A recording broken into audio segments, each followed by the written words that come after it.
As soon as he was born, his dear mother abandoned the demon. Becoming an orphan, he desperately fought with local boys every day for scraps of food. Though his tongue was sharp and his words bitter, he had a master who loved him madly. Unlike the demon, that master patiently taught him step by step, like a pair of parallel yin and yang. Then the two of them wandered from place to place, relying only on one sword.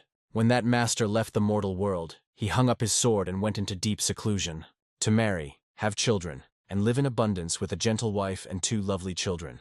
As expected, the demon had no choice. He drew his sword to take revenge. One by one he gutted the sect leaders, tore the flesh from the bones, and threw them to the crows. And then the invisible chain that had held him for so long finally began to weaken. People never knew the true story. They only chewed over in their heads the rumors they themselves invented about him. The demon, a bloody madman, passed into the past and remained only a name in history. But strangely, death did not take him. The heavens tore him back.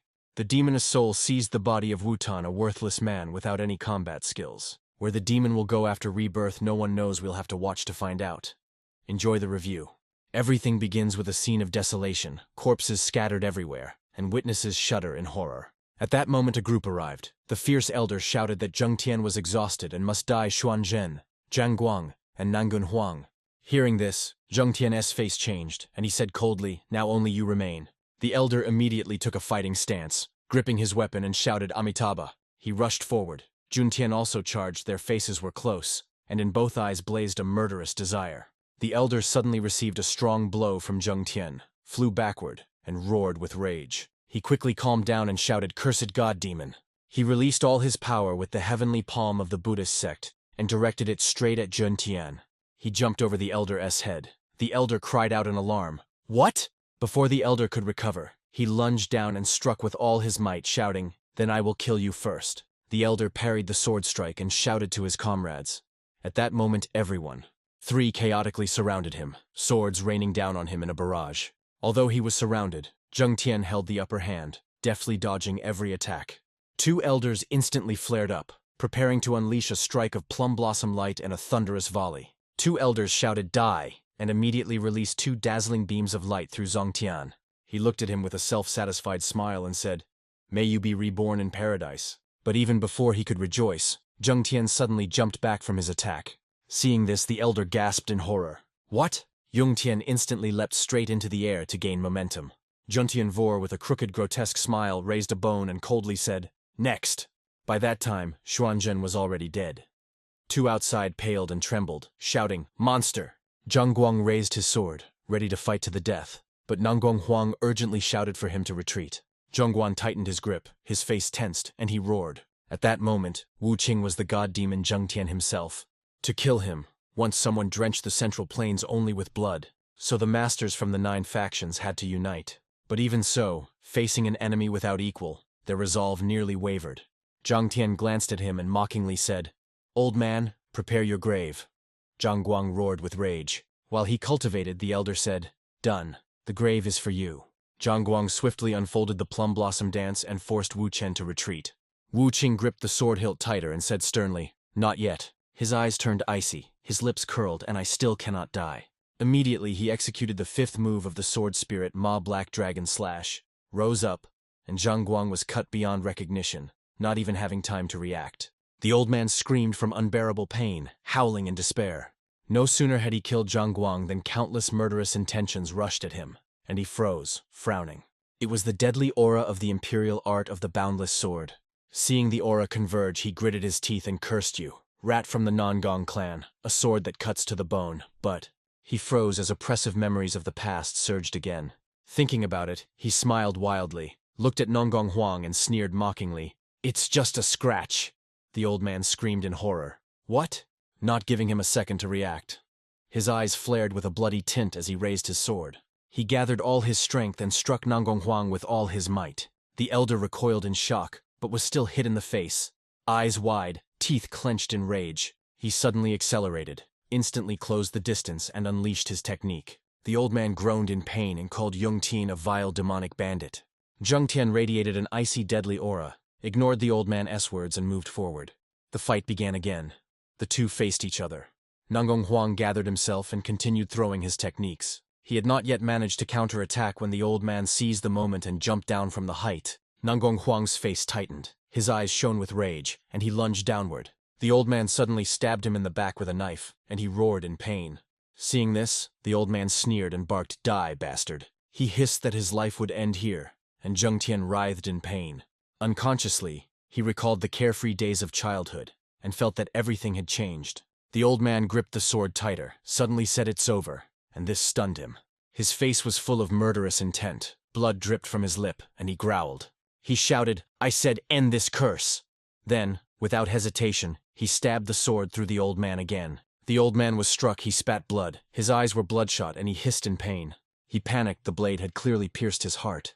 How was he still alive? He stumbled. Demon God, his head falls. 9 great sects were wiped off the face of the earth, not a single living soul remained.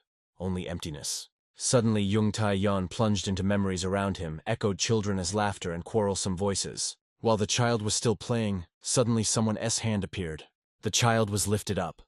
He looked intently and wondered if it was a moment between life and death. So much time has passed since I last saw the master's young face.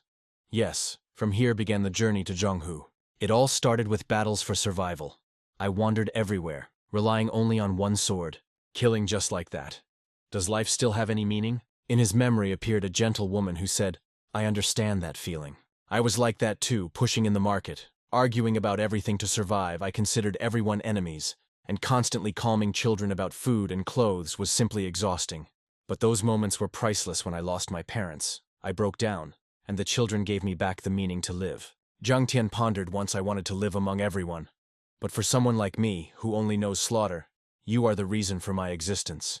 I drew the sword again out of hatred, a rootless, wandering life. 15 years alone on the bloody path, my sword worn out, body covered in wounds. Immersed in thoughts, he suddenly heard a voice. "This is the tomb of the demon god Zhen Tian. What nonsense are you spouting barging in here? Can my martial art be sold for a few coins?" Hearing the noise, Zhen Tian squinted. What a commotion. Is this hell? He opened his eyes and saw a crowd before him. The woman said, "Your elder brother is unfortunate and cannot inherit the art. I will ask my son to take the Fireflower clan as manual." Zhen Tian stood bewildered. "What is happening? Shouldn't this be hell?" The boy objected indignantly. "No, our eldest brother is suitable. How can the art be given to an outsider?" The girl nearby noted, "You are not a direct descendant even if he does not learn it. This ancestral technique must belong to the Fireflower body clan." The man opposite said, "This is not the end yet. I have a proposal." Zhen Tian asked about the proposal. That man continued, "I heard those two are so poor they don't even have food, so I will put up the money. And you, Hua Wuchen, stake all the art of the Fireflower body clan. We fight. The winner takes all." 2 children sprang up. "Our eldest cannot train because of his madness. Do you seriously think we will fall for this?" The man sneered mockingly. "Chatter, what a nuisance." When they called him Wu Qing, Zhen Tian became even more confused. "Stop, who is Hua Wu Qing?" He shouted decisively, "I am the demon god Zheng Tian." Dao Bao froze and repeated the name in shock, "Demon god Zheng Tian." Dao Bao curled his lip with a sneer and said, "If so, why don't you call yourself the king of the underworld?" Dao Cheng blushed with shame, and Su Yan nearby was no better. An arrogant female voice sounded, scolding him for something growing day by day. Fu Chuyun clicked her tongue and mockingly said that the future of the Fireflower body clan was decided. People from the Qinhua Merchant Guild left, leaving a promise. His silence meant he agreed to a duel at the Baiyun Pavilion on the 5th day of the 2nd month. Dao Bao warned, "This is a vow between 2 fighters," then began provoking, reminding the demon god Zheng Tian that he knows well the consequences of breaking an oath. When they left, the 3 who remained stood in shock. They could not believe that this decision was made for them. Su Yan said anxiously, "Remind him that he has never truly held a sword." He laughed contemptuously and said that for such a level, 1 stream of my inner strength is enough. Wu Xin tested his inner strength and instantly felt something strange. He asked himself in surprise where his energy had gone. He panicked and shouted, feeling that his body was empty and there was no strength left inside. He exploded with a scream of rage, cursing his weak body it couldn't even lift a sword. He continued to scream wildly, and the girl begged him to stop. The girl called out to him in despair, begging her brother to come to his senses, even though he was going mad. Tears welled up. Suyon squeezed his hand and said, "No one should endure this." Dao Zhen scolded the girl for calling him a stupid brother, but Suyan stubbornly refused to apologize. Suyon cried, saying it was all his fault because of him their parents died horribly. Having said this, the girl ran away, and Dao Zhen only sighed. Dao Zhen apologized for her, explained that she had lost control, and quietly left. Everyone dispersed, and only Wu Qin remained standing alone. He was ashamed that the children saw him as mad, and only bitterness remained in his soul. Wu Qing froze, looking at the large tombstone, and pondered thoughtfully. He remembered how he had beheaded the head of the Namgong family, and how it felt as if his heart was pierced. He glanced at his reflection in the stone, and thought that after avenging Manhwa and his brothers and sisters, he should find peace. He did not want this, desperately asking why he was still living in this body. His mind was in complete chaos, especially because the children were so similar to Shi and Yue. He grabbed his head in despair when suddenly a loud voice rang out, "Young master!" Ma Shi ran up and grumbled that the young master's weekly outings had nearly given him a heart attack. He asked who this boy was, but the boy only looked embarrassed, not understanding why he was being asked. Ma Shi sighed, thought he was losing his mind again, and asked for permission to explain everything. He explained that Hua Wuchen was once a genius hunted by the righteous path, led them at 23, and this was already the 6th time he had to repeat this to him. He complained that he had repeated it 205 times. Wu Chen replied dryly, "So what?" He asked if he was really that heroic. Why was his Dantian now destroyed, and why did everyone consider him crazy? The story began 17 years ago, when two children stood opposite each other and swore never to use internal power. Dao Bao agreed at 9 o'clock. Both shouted, honestly and fairly. He said he didn't know who started, only that they fought without elders nearby. They silently acknowledged Dao Bao truly justified his reputation. Both eagerly entered the duel, relentlessly exchanging blows. Suddenly Dao Bao stopped admiring him and calling him a genius. This embarrassed Wu Chen. Suddenly he clenched internal power in his hand and spat, "You fool." He coughed again and again, blood spraying from his nose. He asked why Dao Bao used the 7 wounds fist, despite their oath not to use internal power. Dao Bao sneered contemptuously and coldly asked if Wu Qing still considered him a friend. He said that this was truly the strongest move of the Kongtong sect's 7 wounds fist. One strike can cruelly maim. He clenched his fist, gathering strength, and said that a single strike would confine that elder to bed. He delivered another blow, disdainfully challenging Wu Qing to defend. Feeling Ma Shi, he propped his chin, thinking that the consequences of 7 traumatic fist blows explained why people called him crazy. Understanding all that, he fiercely spat out, indignantly. He recalled the conditions of Dao Bao, and suspected that the one who destroyed him also dared to demand a duel. He asked Masha how they treated him then, and learned that it was the decision of the previous master. He asked, "And my father?" Masha replied, "Yes." The father decided only to scold him because Dao Bao was the son of the influential Qinghua Trade Guild. He coldly, contemptuously smiled at his father, because he only reprimanded the man who crippled his son. The polished plaques clearly reflected his face in the candlelight. He told how his illness exhausted his parents. The mother died first, and the father later because of debts. He said that only debts remained, 2 loyal servants, and a few martial arts masters. He introduced 2 children, Hua Daozhen and Hua Suyuan, as brother and sister. He remembered her crying. The girl sobbed, blaming him that because of him their parents died horribly. He understood that one illness destroyed their clan. That is why she was so furious. The sky was sprinkled with stars, but the light was still burning in his room. Suddenly he remembered once he was the demon god Zhentian, the very one who died 30 years ago. Now I have been reborn in the body of Hua Wuchen, a madman with a broken Dantian. He thought the killers were dead, and his past no longer tied him to anything. 2 children wrote to him, "Get well soon." He had to prepare for a duel with Dao Bao on the 5th day of the next month. He calculated that before the fight he at least needed to return to the initial level. He stubbornly repeated to himself that this body naturally has extraordinary combat talent. Seeing the energy condense insanely fast, he thought he no longer needed to feel the life key. While he was cultivating, a shooting star suddenly streaked across the sky. 3 burst in Huang Feng, Bo Xin, and Ma Shi, and Huang Feng loudly asked what was wrong with him. Seeing him lying there, he shouted joyfully, "Hey, he's finished." He pressed his fingers to his wrist, checked his pulse, and said that everything was fine, even stronger than before. Ma Shi finally sighed with relief. Huang Feng wondered why he had become stronger. He trembled, asking about his body, and was surprised himself. He suddenly stood up and asked what constitution he had. He answered, "Heavenly combat constitution." He muttered under his breath, "Heavenly martial physique," then snapped back angrily. He was consumed by anger that the righteous constitution contradicted demonic arts. Ma Shi shouted for him to calm down while falling. He fiercely cursed his fate. There was only a little more than a month left until the duel, and his condition was critical. He asked who they were, and Ma Shi replied that they were Chief Administrator Du and Elder Zhao. Ma Shi panicked, begging him not to die. He silently swore that he would not die, fool. The rain grew heavier, and Mashi reproached him, reminding him that he had already been bedridden for 3 days. From behind, he shouted, asking if he was sure he had really recovered. Wuqin kept walking, thinking that those 3 days had almost finished him and his already decayed body before the duel. He frowned and told them to shut up and go out to the duel. First, you need a sword. He turned sharply, pointed at Masha, and ordered him to go immediately and find one. He said that they still have to worry about food, there is no money for a sword, and they are up to their ears in debt. Wuqin finally understood the declining clan first needs to settle its finances. Wuqin insisted if the debt is already so huge, a little more what difference does it make? Masha panicked. What? He shouted, warning, are you going to borrow again? Are you crazy? But Wuqin ignored him and coldly cut him off. Shut up. He smiled, came up with a plan, and without delay sent letters to 2 elders.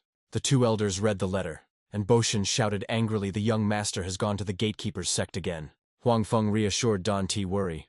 The gatekeepers sect will definitely kick him out. But Bo Shinside responded heatedly that it was not about that at all. His face became gloomy. He feared that if he provoked the gatekeepers sect, the Shu assassin sect would intervene. At the gatekeepers sect gate, Wu Qin cracked his fingers, looked at the giant before him, and asked to be admitted to the sect master. The guard Lu Hu sneered and said, if he came to play, let him come in. Wu Xin defiantly raised an eyebrow and ordered someone older to be called. Lu Hu growled in response, and Ma Shi hurriedly apologized, the young master is ill. Wu Qin raised his eyes directly at Lu Hu and asked in a quiet voice why he was staring. Suddenly a gold coin flew up, and a man came out of it, asking what was happening. Lu Hu said he wanted to see the sect master, and Wu Qin became curious, could this man be a higher-ranking person? The man flipped the coin again and asked for what purpose. Wu Qin calmly replied that he wanted to borrow more money. Hearing this, Zhongbao caught the coin and coldly threw it. So he is a guest. Zhongbao and Lu Hu stepped aside, opened the door, and said that a meeting with the sect leader was not necessary, just come in. Walking down the corridor, Ma Shi leaned toward Wu Qin's ear and whispered quietly, young master. He cautiously suggested turning back, feeling that something was wrong. Wu Qin clicked his tongue and said, we have already come this far. What else is there to say? Ma Shi leaned closer and quietly told that a few days ago, his matron saw the sect leader fighting and tearing open a cultivator's chest, saying that he mastered the technique of killing the double sky and killing the moon with the black hand. Wu Qin did not hear properly and asked again. Ma Shi repeated. They mocked scornfully, as if the servants were smarter than Wu Qin, but it was already too late to turn back. The guards immediately drew their swords, waiting for Zhongbao's order begin. Zhongbao laughed. There were too many people near the gates to openly beat the son of the body of the Fireflower clan. He curled his lips and sneered, as if to say, if you can't even pay the percentages, you have no right to come here. He would not allow Wu Qin to keep squeezing everything out of them as his parents did. Masha fell to her knees and begged for mercy, and Wu Qin, stunned, asked, like my parents? Suddenly he realized he had said the wrong thing, and images from the time when he was Zheng Tian surfaced in his memory. The impatient guard shouted, start! Zhengbao nodded, just give them a lesson, and the soldiers responded in unison. But Wu Qin swiftly slipped through, grabbed his wrist and broke his arm. Looking at his hand, he thought, with such a body, it's better to rely on cunning than on strength. Zhongbao flipped a coin and gave the order to another soldier, kill Wu Qin. The soldier burst in, the sword cut through the air, but Wu Qin stood rooted as if he had already foreseen everything. He poured all his strength into the strike, preparing to cut the opponent in half. The blade flew at a furious speed. Wu Qin bent down and dodged. The two circled in the darkness. The man roared, spun, and struck like 2 gusts of wind fighting for life. Wu Xin bounced off nimbly and thought, I cannot match strength, I will have to rely on my legs. Suddenly seized by inspiration, he enthusiastically struck his opponent with his forehead on the chin. The man lost his balance, blood splattered, and Zhongbao seized the chance and rushed forward. He struck downward, but Wu Qin dodged. He exploded with a roar of rage. They surged forward, but Wu Qin skillfully flipped and rolled without stopping. No one could guess where he would turn. Zhongbao and his thugs fell and only slowly got back on their feet. Not seeing Wu Qin, Mashi panicked and shouted, are you okay? He sat down, replied that he was fine, and Masha curiously asked where he had learned that strange fighting style. He admitted honestly it is not a martial art, just tricks. He began wandering the streets. Masha, surprised, asked when that young master had ever wandered the streets. Zhongbao jumped up, flipped a coin, and smiled mockingly, challenging him try to dodge one more move and launched an attack. Wu Qin frowned, thinking, is all this because of one coin? He exploded with fury and sharply ordered the soldiers to step back, deciding to handle it himself. Swallowing, Wu Qin hastily said that he wanted to meet with the sect leader, and asked why it was so difficult. Zhongbao drew his sword and coldly replied that the sect leader was not someone he could meet. He sneered, ordered to smash Wu Qing, and rushed down to strike. A sudden flash of light made Wu Chen draw his stick to block the blow. Zhongbao frowned and muttered in surprise that it was just a stick, while Wu Qin jumped aside and thought that using a stick as a sword was a good idea for now. Blow after blow, block after block they exchanged without pause. No one gave up. He remained alert, thinking that the man's techniques were really as strange as they said. At that very moment Zhongbao opened up, and Wu Qin instantly noticed it. He struck right into the gap, pierced the hand, blood splattered. He was stunned. He did not expect Wu Qin to block the sword with a stick, and immediately find his weak spot. He chased step by step after that rotten rat who growled, while Wu Chen laughed and told him not to underestimate the stick. He twirled the stick and smiled, confident that it would scare him. Chief Vital followed the stick and struck Zhongbao, stunned that Wu Qin had reached that level so quickly. He tried to stab again, but Wu Qin easily dodged, and he wondered if this was the person he once knew. He raised an eyebrow and asked exactly to whom the clan owed a debt. The sticks pierced deep into the flesh and hit the bone in his elbow joint. Standing before him, he sneered at their pathetic martial skills and even dared to demand repayment. To taste the martial art you despise, Wu Qin just clicked his tongue and replied, "When will I do that?" Zhongbao rushed forward with his sword, shouting, "Your farce ends here!" Blackhand, the twin technique of Heaven-S extermination and Moon-S killing. The ultimate move. But Wu Qin only coldly snorted, the same one who had mocked. "So it S you," he said, and swiftly dodged the strike. The opponent froze in shock. He really dodged. And at that moment, Zhongbao noticed a strong punch from Wu Qin was rushing straight at him. At that moment he saw only the sword spinning, and his head buzzed. He could not understand why Wu Qin concealed such overwhelming power. At that moment Wu Qin directed his strike straight at Zhongbao and everything shook. Zhongbao spat out blood, muttering something indistinctly. "Bastard, how do you intend to pay for the consequences?" Again, Wu Qin lightly tossed a coin into the air and said, "I did not come here to listen to your threats. But if you tell me what I want to hear, I can give you a little more time, so I will say it again." Wu Qin turned around. His expression became terrible, and he said, "Lend me some money." He laughed with pleasure, thinking he had not been this happy for a long time. As soon as he finished, Masha rushed forward and snatched the pipe from him. He slammed the pipe on the table and barked angrily, "This harms the young master." Wu Qin just clicked his tongue with regret. To this Zhongbao stood up, and Wu Qin asked, "Why do they borrow if they are so afraid of losses and do not even demand collateral?" He raised an eyebrow and said he sensed treachery here. The man bowed his head to object, but Wu Qin knocked on the table and said he still hears him plotting something. Wu Qin coldly warned him to think carefully before they shove cubes into his mouth so that he cannot utter a single word. He sighed heavily and admitted that it was an order from the Qinghua Merchant Guild.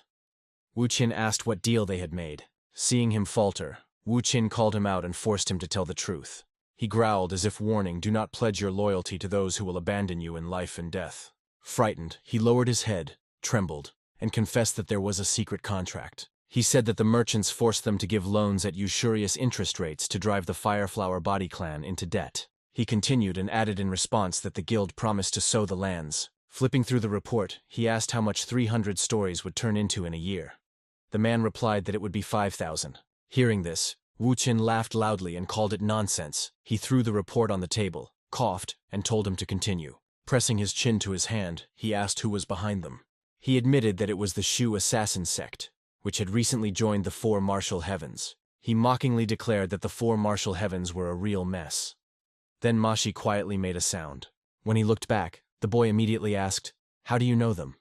Wu Chen briefly replied, "I don't want to explain." He asked why the one who went for the money had not returned yet.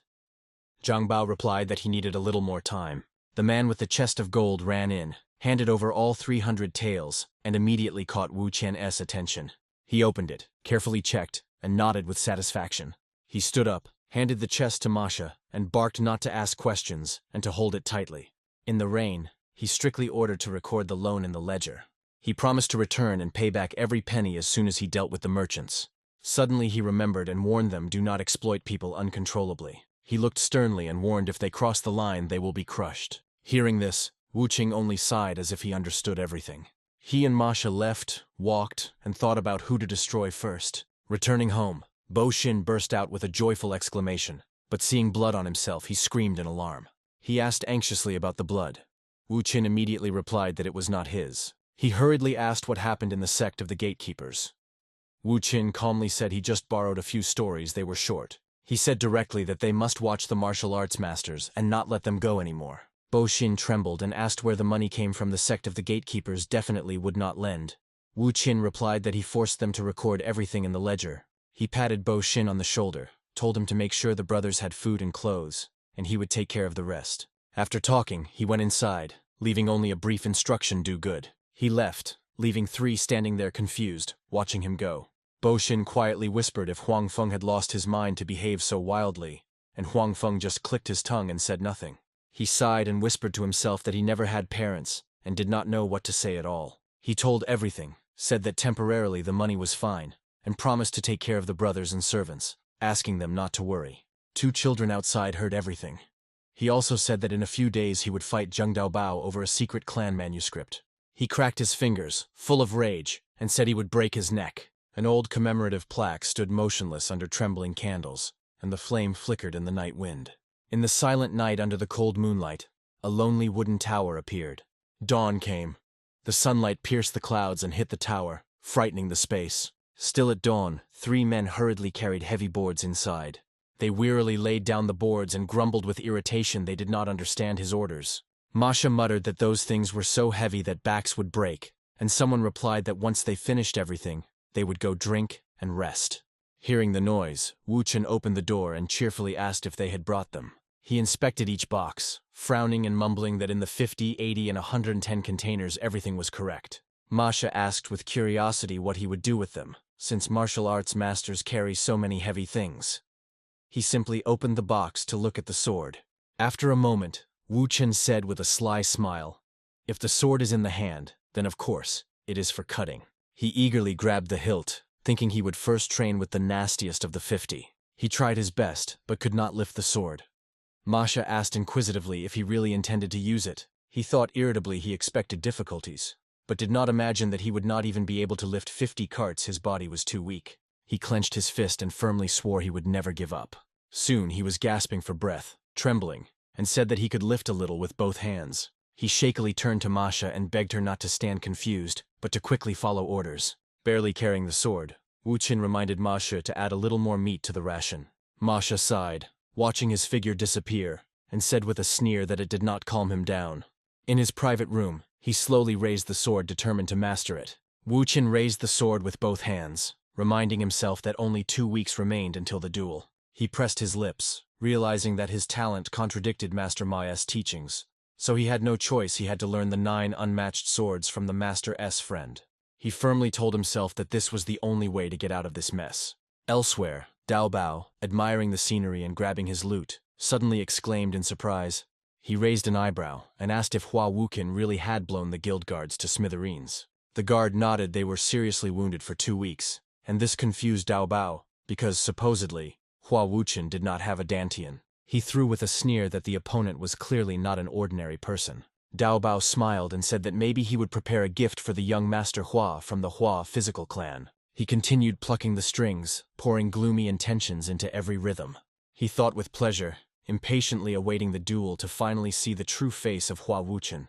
Every movement revealed a heavenly combat physique, a body made to endure such intensity. Soon everything he asked for was ready. Wu Qin looked thoughtfully and barely nodded. Mashi had prepared everything. He shuddered slightly, took a deep breath, and promised himself that he could finally begin. At first, Wu Qin subtly shifted the arch of his foot. He prepared to perform the 9 unmatched swords. The first form, advanced step. He remembered the Master S advice, always move forward with the sword. Immediately, Wu Qin rushed into the second form, the technique that breaks soldiers. His heart was pounding, but he continued performing the techniques, enduring the tension, and resolutely not allowing anything to stop him. The ball flew chaotically, leaving streaks that flashed too quickly to be seen clearly. When the sphere flew straight into his face, he executed the third form, the energy rupture. But while he was intently watching the ball, it suddenly looped and hit him in the back. He screamed in pain, sounding even more pitiful than a spoiled old man. Having finished the third form, he immediately prepared to enter the fourth. He hung several bamboo tubes high, let them fall and become targets. Wu Qin was about to perform the fourth form, martial S rupture. There is no martial art that can completely counter every technique. No matter how intricate martial arts are, they always have a weak spot. A pure sword can still pierce through them. But to the master's surprise, Wu Qin failed to land a single strike. Fortunately, suddenly a bamboo tube fell and hit the rope. Even if 10,000 warriors storm forward, all will submit to the sword. As soon as he finished the move, suddenly a log flew from somewhere and hit him on the head. He roared a challenge and threw the sixth technique, one cut to break the moon. This move could have split the moon in half, but in his hands he barely extinguished a few candles. Soon he moved to the seventh one, cut to split the earth, a strike that could cleave the ground. But in a moment his face paled, the statue had not a single chip at all. He was forced to use the eighth technique, Sky Split, which can cut through the very sky. After training for some time, his body was exhausted from fatigue, and the sword slipped from his hands. He lay on the floor, knocked out, and thought that having already shattered both himself and the sword, he could stop using it. Wuqing closed his eyes and barely managed to repeat the last move. He remembered how the master asked, "Did you remember?" and how he answered, "I remembered." But whether this half-learned sword technique can even be called a martial art, I doubted. The explanation sounded awkward, like a child inventing nonsense in martial-esque madness. The master was embarrassed, cleared his throat, and said, "I do not object. But I cannot allow lost supreme mastery to fade away." He was the only swordsman who could match the master, and this made him wonder, does he use inner chi just like I do? The master replied that he applied bodily techniques, and one who joined a sect cannot fully master them. So I had to pass this on to someone who does not belong to any sect. When he heard this, his face darkened. Bodily technique, how petty, he said. But before he could finish, a kick struck him in the forehead. "Do as I say," the master barked, and he grabbed his head and hurriedly replied, "All right, all right." The lesson began. Practice 1,000 times and the body will change. 100,000 times and the inner energy will merge with the sword. 1,000,000 and the world will have no equals. He listened with interest, thinking that 1,000 times a day could be endured in 3 years. Was he really that strong? The master replied, "Not sure. If it were a fight to the death, one of us would have died." He raised his eyes to the sky and quietly admitted to himself he was also curious about who that person really was. Returning to reality, Mashi rushed forward and slapped him several times. He woke up sharply and shouted, "Wait a minute." Meanwhile, Ma Shi was panicking, asking if he was all right, and the irritated Wu Qing warned, "If these hits continue, your ears will bloom." He got up and thought that after only one training session he fainted and was still very far from the goal. Ma Shi brought a tray with food and told him to eat to satisfy his hunger. Ma Shi blinked and replied, "You said yesterday that you want to eat this. We haven't eaten meat for a long time, but Wu Qing demanded more. Tomorrow there must be beef to strengthen me." Ma Shi froze, then nodded gloomily. Beef adds strength. He ate and, without raising his eyes, ordered, "If there is little money, take from what I borrowed. Tell the servant not to worry from now until the duel with Qingdao Bao. Every meal must have meat." Ma Shi asked with interest who taught him martial arts. Wu Qing seemingly paid no attention and waved it off. "What happened?" He said lightly. "Useless. Like me. Suddenly learned martial arts. It is clear that it seems strange to you." Ma Shi's people recalled how this man once defeated the gatekeepers sect with only sticks, although he knew no martial arts, and now practiced strange sword techniques. Swallowing the last bite, he said, "I already told that guy. Telling you won't hurt either." He was about to say who he really was, but Ma Shi interrupted him. "Stop, I don't want to know." He was afraid that he would lose his mind, change, and disappear again. He swallowed and quietly whispered, "You want to leave the Fireflower Body Clan, right?" He said seriously, "I want to go. Only when this family becomes the strongest martial clan in Sichuan will I consider it. Otherwise, I have nothing else to do." Ma Shi froze in surprise. "This is the clan of the highest marshals in Sichuan," and he replied, "Yes, why are you surprised?"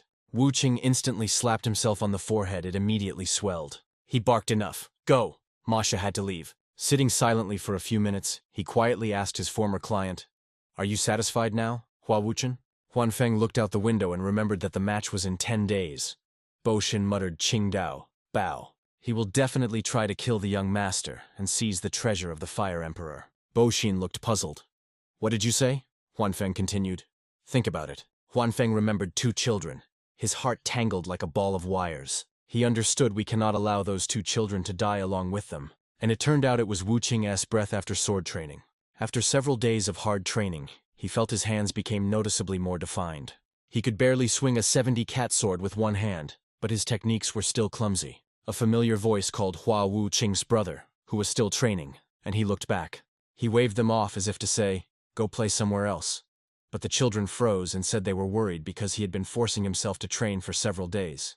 They asked if he trained because of those words in Wu Qing's mind. The girl who shouted, "Because of you, our parents died," appeared again, and Su Yan had since carried a feeling of guilt, saying she was just too angry and didn't mean it.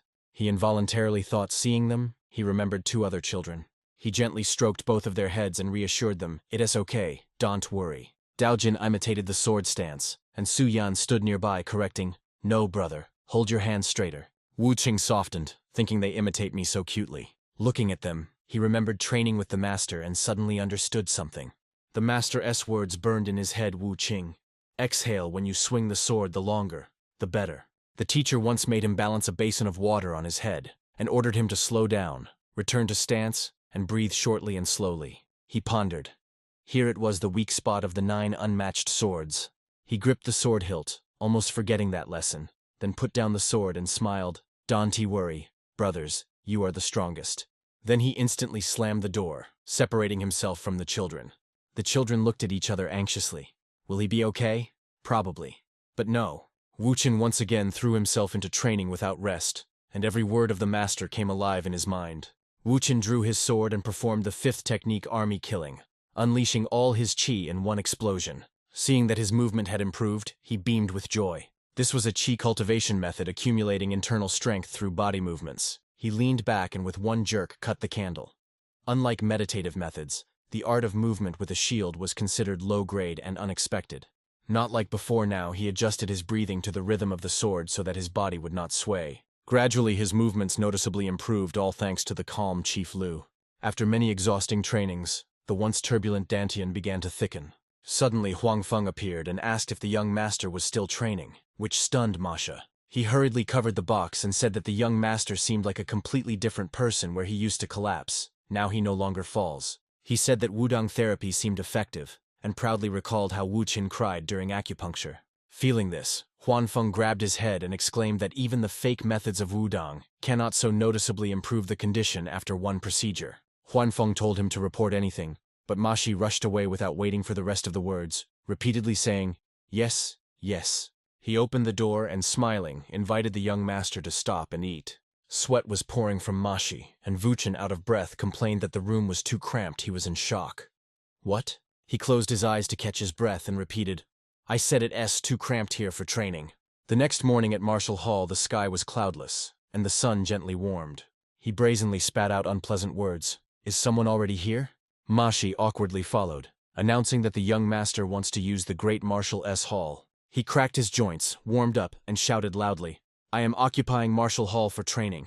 There is another place, go there." These words angered them. They muttered about how he spoke as if he had never seen a coffin in his life. Yet he was already crying. Having a sword does not yet make one a warrior. He has never wetted his blade with blood. Seeing their faces, Wu Chen sneered, "You have big eye sockets." One man was already about to object, although he was a young gentleman. Someone stepped forward and stopped him. That person spoke for everyone and gestured to let him know to step back a pace. "Sir, let us go. The young master wants to practice." The novice turned out to be captain of the Cold Sword Ta Bao Ren. He thought Wu Chen was half-conscious and didn't want to bother him.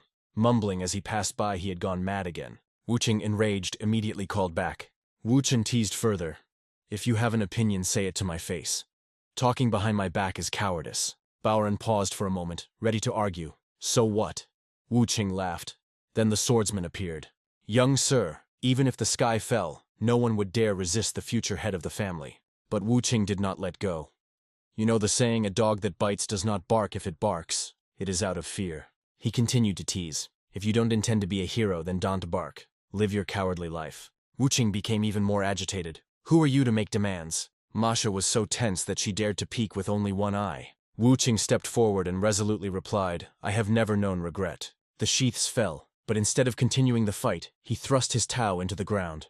The martial arts masters froze in astonishment. The duel took place without swords. Although he was pressed, Boren lunged in response, a sharp upward stab, and Wu Qing spun to dodge. His constant dodges drove the man to shout, "Young Master Hua, take the sword and fight like a man." Boren said sharply, "I have served Hua for 25 years. The clan's decline is your fault." He took a fighting stance and said mockingly, "Now you want to learn martial arts?" He performed the second form of the 9 unmatched swords, a technique that breaks soldiers. Sparks flew as the weapons clashed. As soon as he finished, he immediately struck the man in the face. He declared decisively, "From now on, everything will be different."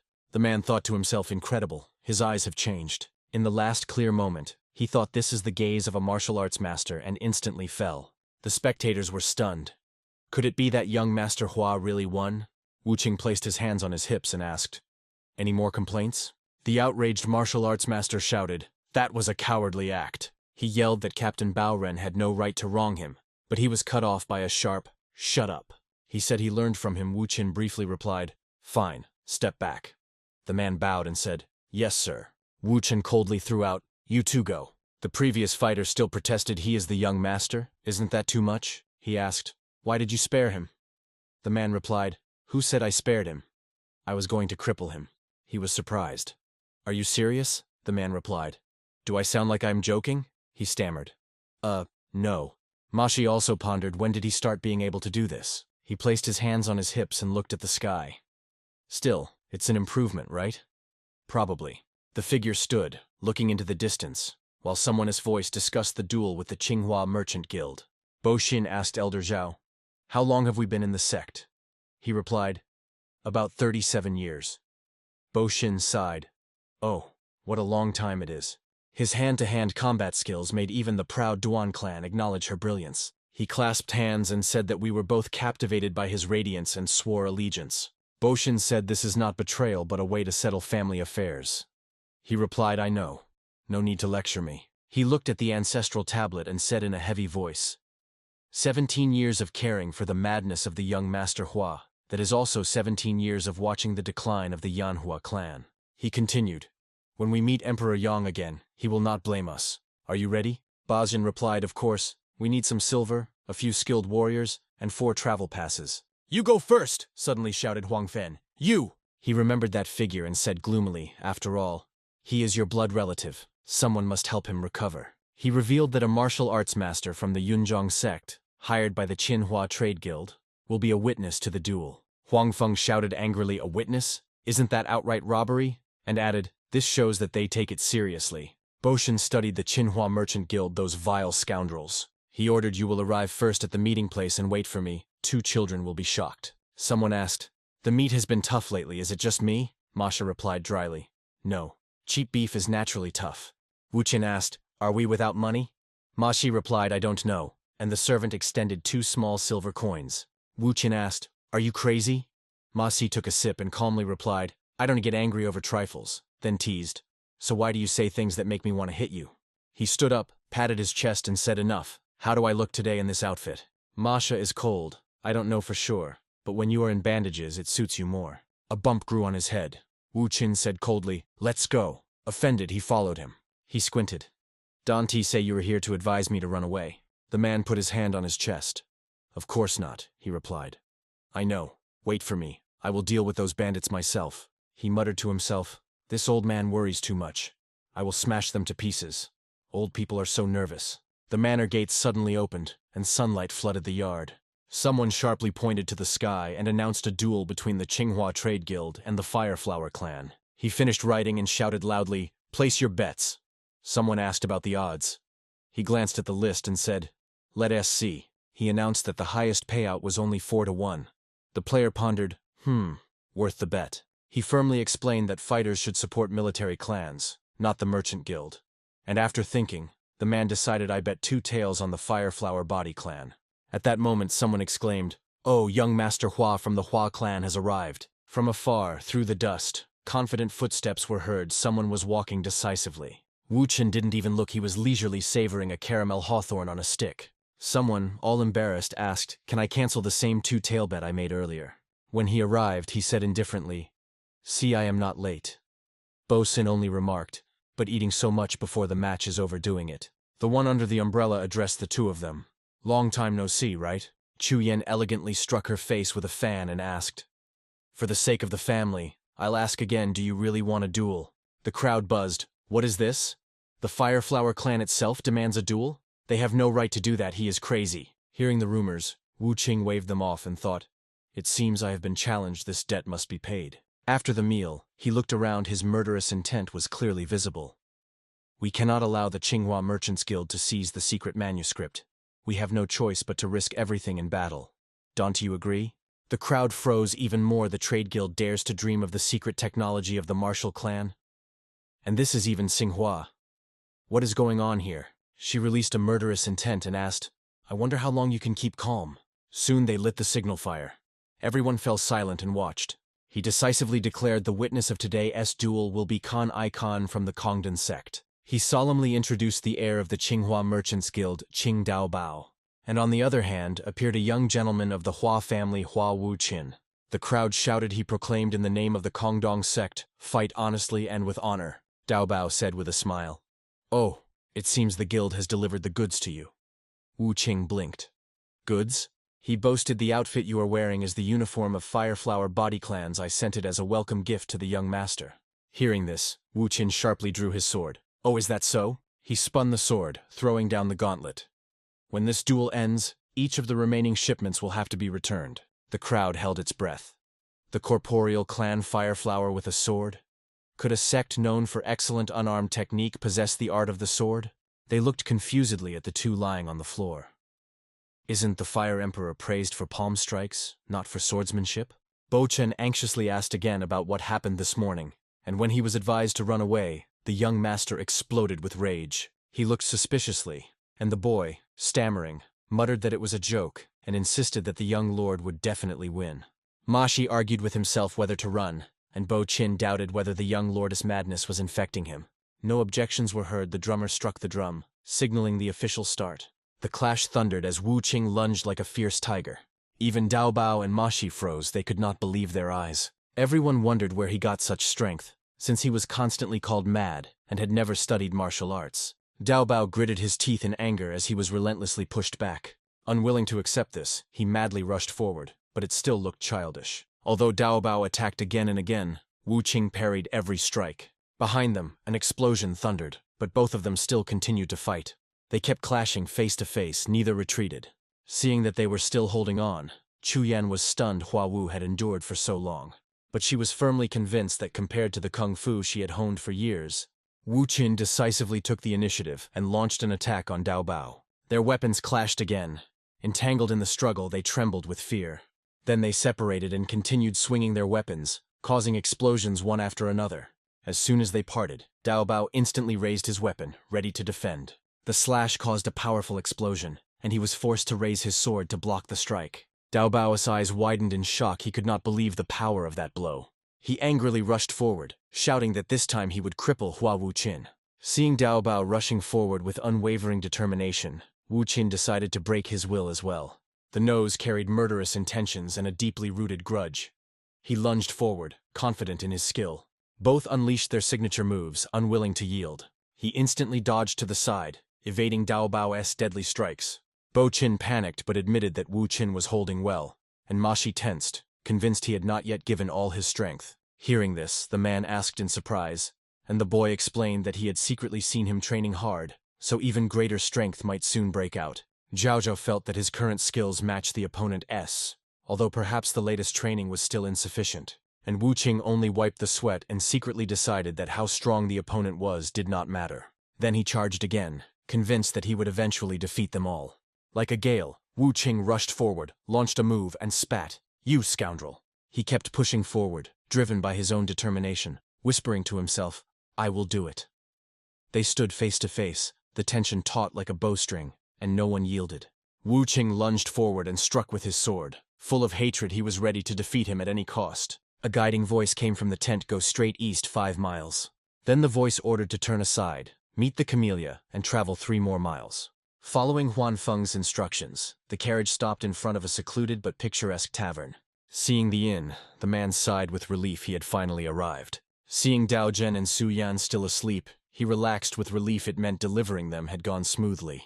Before leaving, Huang Feng asked again, but the bosun stubbornly insisted on staying. He wanted to personally retrieve the young master's body. He closed his eyes and stubbornly whispered, I will personally escort young Master Hua the last stretch of the way. Unable to convince him, the man said goodbye and agreed to meet again at the agreed place. He raised his eyes to the sky and sighed quietly.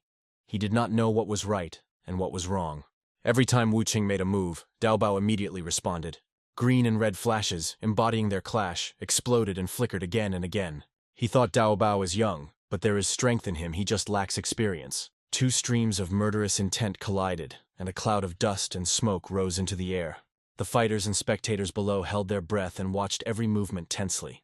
The crowd gasped and murmured how could they be equal. The young Master Hua even seemed a bit better, and someone whispered Dao Bao was once an external disciple of the Kongdong sect, but clearly not outstanding.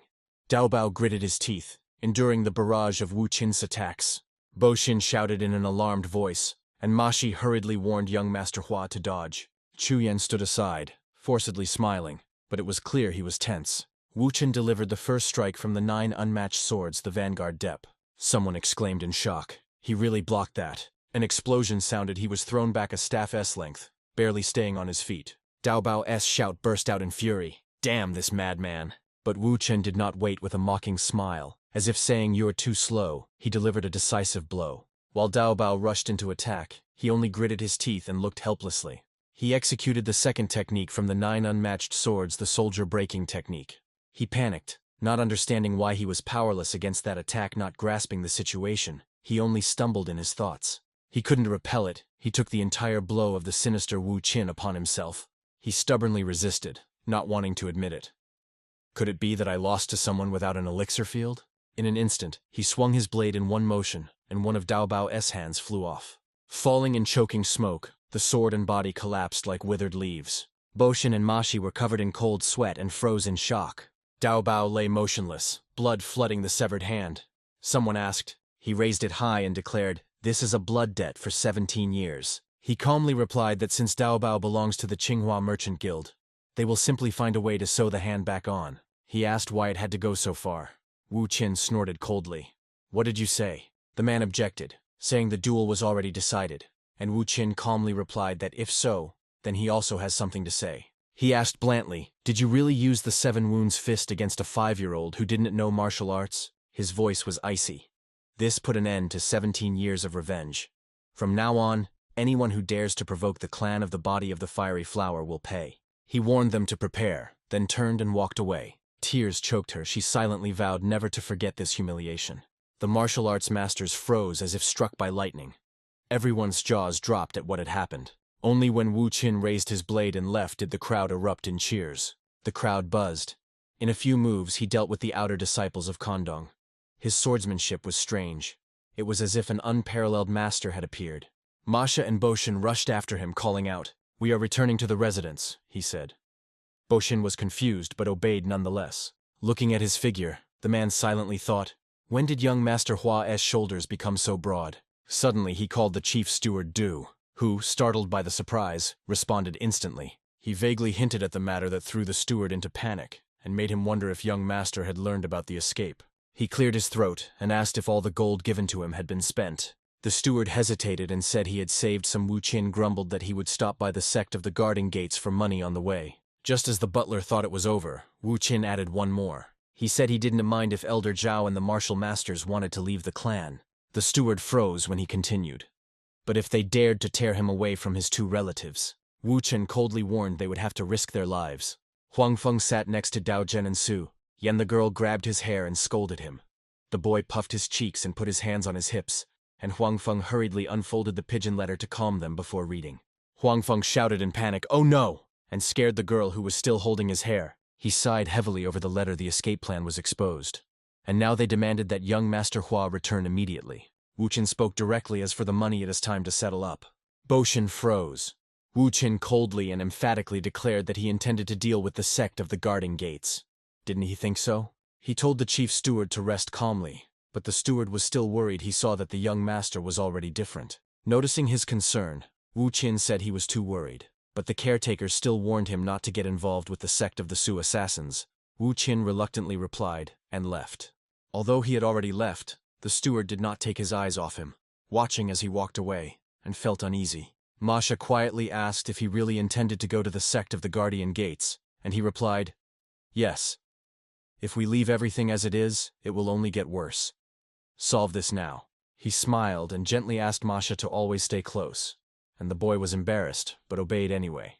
Zheng Bao came out to meet him. Barely hiding her surprise, he had appeared again, quite unexpectedly. He remembered how he had injured the second young master Tsinghua, and Wu Qin simply said, "I am here to repay a debt." He looked around and teasingly said, "It's so quiet here when you are bankrupt." He behaved politely, and said that the gamblers had come to watch his duel. Wu Qin nodded. He asked, "Ulot probably bet on me, right?" Zheng Bao panicked, bowed, and apologized, while Wu Qin coldly asked, "The odds were in my favor. Did you make good money?" Wu Qin continued sternly, "You profited because of me. Are you really going to pretend that that's not the case?" Although irritated, he still politely promised to repay the debt. Wu Qin barely smiled and sat down. "All right, I'm glad to hear that." He glanced at Wu Qin and felt he had become stronger and different, cold, balanced. With the aura of a deadly martial arts master, he asked where their big boss was, and Zheng Bao wearily inquired why. Wu Qin slammed the table. "I don't like to ask twice. This round pot-bellied man was the leader of the gang Kui Yongyi." Wu Qin mocked his head, which resembled an octopus. The leader did not argue, only said he had heard of him, and this irritated Wu Qin, who snapped back. Offended by Wu Qin's insolence, the man exploded with rage. He shouted, "You speak boldly. Coveting my goods, I am Haizi Yin from the Su Assassin sect." Wu Qin thought he was from the Su Assassin sect, and angrily shouted, "Who allowed you to interfere? Do you want to die?" He lunged forward, shouting, "Come on, try to kill me!" Wu Qin stood firm. Whoever dared to stand in his way would not escape. Jin jumped back in shock, not daring to come closer. He forced a smile and secretly realized that Wu Qin was no ordinary youth. He praised his courage, but Wu Qin snorted mockingly, "That old man is not scary." Irritated, the man charged forward again and ordered Wu Qin not to be arrogant. When Ziying swung and lunged down, Wu Qin instantly jumped up to dodge. The man spun sharply and with his hand, like a blade, slashed across Wu Qin's neck. But Wu Qin easily dodged, as if he wasn't even trying. The man was irritated and stunned. How could a child dodge so easily? As he prepared for another strike, Wu Qing's needle stabbed straight into his eye. The man couldn't react in time, and was seriously injured. Everyone around froze in shock, silently with mouths agape in surprise. No one dared to do anything. They just stood and watched as he tortured Ziying, which made him even more furious. He threatened that the Su Assassin sect would retaliate, but Wu Qing just laughed. "Oh? Really?" He even threatened Wu Qing's family, which made Wu Qing abruptly stop and stare into his eyes. Wu Qing said coldly, "Let the assassin sect come, you will die here," and this made the man beg for mercy. He begged, promising wealth and beauties. Wu Qin smiled with contempt. "And now you were scared." Ziying immediately handed over all his assets to Chung. Chung said mockingly that good, the man is smart. Then he ominously threatened that if he did not cooperate, the wind would blow through several more holes, and the man would flee in terror. The old man was frightened, fell prostrate, and begged for mercy, and he was surprised that he himself began to plead for his life. The frightened old man whispered that he would give up all his property. He coldly said, "This property already belongs to him," and the man simply froze. He declared that the silver and crimes committed by that man equaled his wealth. The man turned pale and agreed to give everything. Suddenly he stabbed a needle into the old man's brain, coldly asking if he understood the words of others. He asked who stood highest after him. Zheng Bao stammered that he was the deputy leader of the sect, and he snorted, "So, it is you." Zheng Bao instantly fell to his knees, begging for mercy, and swearing to live honestly if spared. He asked how much the deceased's property was worth, and the man replied, "A total of 4,000 gold taels." He asked about the gang's wealth. Zheng Bao revealed everything, at least 10,000 gold taels and 500 taels of tribute. He quickly calculated in his head 4,000 from the leader, and 10,000 from the gatekeepers sect, all belongs to him. Adding another 500 taels as tribute and compensation, in total about 20,000 taels. Well, fair enough. The man hastily promised to prepare the papers. When he was told to resolve it right on the spot, he replied, "Yes." He said coldly, "And now, how much are your lives worth?" He said he would spare only that one man, and the crowd panicked, fell to their knees, and begged for their lives. Standing before a pile of things, he said it was just loot from debt collection. He froze before the horde and hesitantly called the young master Hua. He reminded him of sexual support from Guardian Gate. The man asked about alliances. He replied no need to know. The man blurted out that Josie Kang from Scarlet Swords Act had sworn a brotherhood oath with Hazy Ying and Cheesy Ying. He paused in thought. Hazy Ying, the very one whose all 10 fingers are black. Boshan froze and asked. He nodded and told how he stuck a chopstick in the man's eye. The man was stunned. He whispered in a quiet voice, "It's hard to deal with such people. But if your restrictions appear, don't impose them on me. I will kill them all." He added, "Tonight prepare tender beef and don't forget to set the table for my family." The man thoughtfully guessed Hazy Ying is famous throughout Sichuan, and this young master seemed quite unremarkable. Could he be the same former young master? Somewhere nearby, a male voice authoritatively ordered to set up an ambush on the Fireflower Body Clan. A woman coldly replied that he was just a hired worker and said nothing more. He answered, "Understood. We will return the child by dawn, no killings." He gritted his teeth and shouted, "Hua Wu Qin, I will destroy everything dear to you right before your very eyes." Once, the Fireflower body clans shone incredibly brightly. The Flame Emperor commanded respect throughout the martial arts world, and the arena was packed. Everyone came to see him. Even Tu Xuan from the Tang sect praised his character and fighting skills. In just one generation, the Fireflower body clan grew into a power that no one dared to underestimate. The most powerful masters feared them, and the residents of West City joyfully greeted the clan members every time they appeared. But after the death of the Flame Emperor, new leaders emerged, both those who knew how to rule and those waiting in line for the throne. The clans slowly faded, and even the most loyal began to leave. The righteous saw him as a hero, while enemies saw an unparalleled demon king feared by all. Why did the silhouette of the young master evoke in him a memory of the ancient Fire Emperor? A sudden call tore him from reality. "Chief Steward." Boshin froze. "Why are you the only one here? Where are the young master and the lady?" It was reported that the assassins of the Merchants Guild Qinghua set an ambush for us. Zhao Huangfeng and the fighters, risking their lives, held them back, but they were more numerous. He shouted in panic to inform the young lord, and rushed forward himself. They responded loudly and in unison to the command. "Yes, Chief Steward. If you continue to resist, the children will die too," Huangfeng said, choking with rage. He shouted a warning loudly, "Step back, dawn to cause chaos here." And this allowed them to unleash their attacks on him one after another. Scarhead ordered, "Take care of this side, leave one child, kill the rest." When the moment came, he swung his blade. "Die so you want to see me." He was struck in the palm and blood spurted from it like a fountain. At the decisive moment, the attacker cut again. Boshin did not have time to react and just stood, taking the blows. Falling to the ground in front of the children, the attacker was about to move on, deciding whom to kill and whom to spare. Dao Zhen stepped forward because the girl was trembling and calling him. He made a move. "Do you want this? Then you will die yourself." On his crazy face, they understood, isn't this Hua Wuken, who has gone mad? They argued. Killing Hua Wuken might not work, so they decided to block his path and kill him.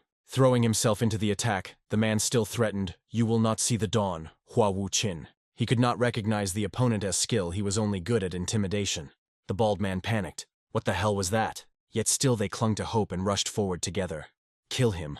To give Wu Qin time to deal with them, he used the fifth form of the Sword of Nine Absolutes, and crushed everyone before him. This scared the others. They looked at him in horror, and wondered what kind of monster he was. Seeing that everyone was safe, especially the children, he finally exhaled. Only then did the little girl slowly open her eyes and look at him. Her brother covered his eyes. "Danti, look," Suyan said emptily. "What are you doing? Is this Hua Wuchen? Did he defeat them all?" But Dao Zhen still covered his eyes. "I told you, Don, to look." Wuchen asked anxiously, "Are you two okay?" The boy stammered, "I am okay." He softened. "You must have been very scared." The boy shook his head. "No.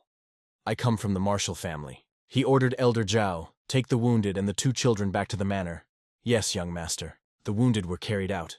He turned to the last one. "Well then, you were sent by a spy from the Qinghua Trade Guild, weren't you?" He panicked. "You will really spare me," he barked sharply. "Don T, make me repeat myself." He confessed it was Fu Chuyan, head of the Qinghua Trade Guild. "She hired us through the Purple Forest gang." He asked, "Will you really spare me?" Wu Qing raised his sword and said, "If you want to live, go and tell her that. Explain clearly how Hua Wukin from the Fireflower body clan destroyed her own people." When people saw how Wu Chen walked down Blood Street, they whispered anxiously, calling him the madman of the Fireflower clan. His illness was getting worse. When they saw him covered in blood on the avenue, no one dared to mock or just walk past. So, Hua Wuchen, who was once called the Mad Young Master or Maniac, since then people spoke differently and began to call him the Hidden Dragon Xixiang. As soon as she reached out to hug him, she was pushed away. She hurriedly asked, "Is the young master normal again? Is he okay?" He answered, "Yes." Then she asked, "Is everyone in the infirmary?" He nodded. Yes, not everyone was fine. The second young master and the young lady were taken to the infirmary to be revived. Wu Qing praised, "Good. Go and prepare the bath now." He replied, "Understood. I will do it." Under the quiet moon, Wu Chen sat in the bath, immersed in warm water. His face darkened, and he forced himself to calm his thoughts. The Marshal S child should not have to endure this. But he did not want to show them the cruelty of the world. He wanted them to hear only honest words and see only good deeds. The next day at the pharmacy, voices rose in alarm. "What? The red burning heart method. Wu Hin replied, yes, exactly. Why did you flinch? Did I say something wrong? Putting that aside, Huan Feng asked, may I ask why you need that mental method? Wu Qing teased, fearing that I would tear it to pieces again. He was embarrassed. No, that's not the point. Wu Qing said sternly, do not start learning this secret manuscript now. From tomorrow I will personally teach both children. He remarked, I can see from your face that you don't believe me. He objected, no, not at all. Wu Qing sighed to calm him. Don't worry, Zhao Huanfeng will be fine. Yes, understood. After the conversation, he pulled out a stack of papers. It was a copy of the thinking method. Wu Qing grabbed it and left. I am going, rest. They bowed with deep respect. Young master, take care. After he left, Huan Feng sighed anxiously. Will everything be all right? Bo Shun reassured him. Don't worry, the young master showed powerful swordsmanship. It saved us and sped up our recovery. Huan Feng felt some relief. His recent madness had subsided. His body and mind had changed and almost fully recovered. The Hermit S method had probably worked. Could this method really accelerate his combat skills so rapidly? I've never heard of such a thing. Bo Shun also doubted such a sudden leap could only be due to fated CU, a rare encounter. This is not a simple coincidence, probably an encounter with an extraordinary master. No other reason. Finally, it seems that the 17-year-old shadow pressing over the Fireflower body clan is beginning to retreat. At the training ground, Wu Qin taught the children the butterfly dance, or the resonance of the yellow bee. Su Yan blinked. Brother, what did you say? He explained more simply. When the enemy freezes at your feet, move lightly and gracefully, like a butterfly in the wind. I created and honed this basic technique in bloody battles. The children are simply delighted with it. Su Yan pondered. Strange, you have never fought in a real battle. Daojin gave a sign. Idiot. Don't say that out loud. Wu Qin cleared his throat. Enough theory now, and practice hit me with simple fists. Because the children just fought out of habit, without real technique or form. What are those two doing? How clumsy their movements are. Are they really descendants of the Marshall family, or just too young? Still, it is funny that they can't even maintain balance or control their bodies. The children, surprised, pulled their hands away from him. He pressed his head with his palm. Tired. I have a headache. Let us stop training today. The girl worried. Young master, are you okay? We didn't hit your head. He said you have more potential than I expected. First strengthen your bodies, then learn more complex techniques. And now go rest. See you tonight. His praise ignited enthusiasm in the children, and that night they could not sleep. But the children did not even suspect this. Wu Chen was still grumbling that it would not be easy. He laughed, thinking that the master had probably gone through many hardships. The student-s guilt cut the clan-s fighting vein. But I will restore its glory and revive the traditional martial arts of the Fireflower body clan. I will find that scoundrel with the cursed mark without a blade, the one-eyed demon god Zhen Tian, whom I could not defeat in my past life. He took a stance, ready to train. No matter what happens, I will kill him. He gave in to inertia, and each swing was stronger than the previous one. That afternoon, Wu Qin trained tirelessly and joyfully with the sword. Huang Feng, looking healthier, said, I am back. Masha was gripped by panic. Well done. And that's it? Do you understand how hard we worked to protect the second young master and the young lady? He sighed irritably. Who allowed you to act on your own? If I had been late even for a moment, you would already be lying in coffins. Say that again. And I will be the first to send you there. Understood? Bo Shen bowed. Forgive me, young sir. Huan Feng. Yes, young sir. At that moment, a strange voice sounded. He is much better now. I told you only I can cure the young sir. A few more sessions, and he will be completely recovered. It was Du Yongshu. Mashi was breathless. Ha, isn't that him? Wu Qing boldly cut in. Who are you? This is not charity. Get out of here. Mashi rushed to intervene. Wait, sir. This is the Taoist who saved you. Mashi spoke humbly. Forgive me, Master of the Blade. The young master is not completely recovered yet. He coughed quietly several times. He had not finished when Wu Qin kicked Mashi in the side. Step back. He awkwardly forced a hospitable smile onto his face. Oh, sorry. I did not recognize you. After such a long journey, you must be very hungry. Taoist, please, come inside and rest. His hand slid over the shoulder. A few days ago, Mashi said that the Taoist boasted supposedly he is the heir of the Wudang line, and once treated the second young master, and the steward paid generously to invite him. Returning to the present, Wu Qing barely smiled and feigned warmth as he invited him inside. Yang Shu, considering himself a guest, entered quite naturally.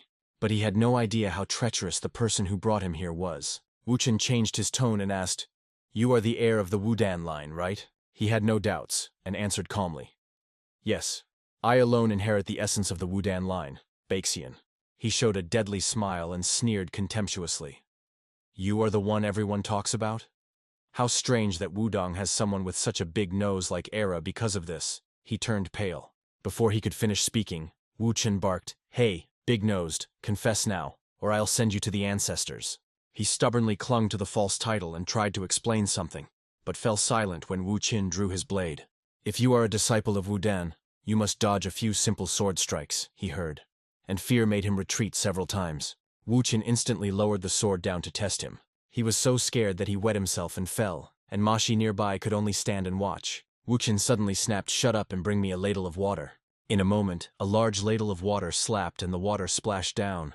It turned out Wu Qin was not ceremonious. He grabbed the ladle and poured it right on his back to sober him up.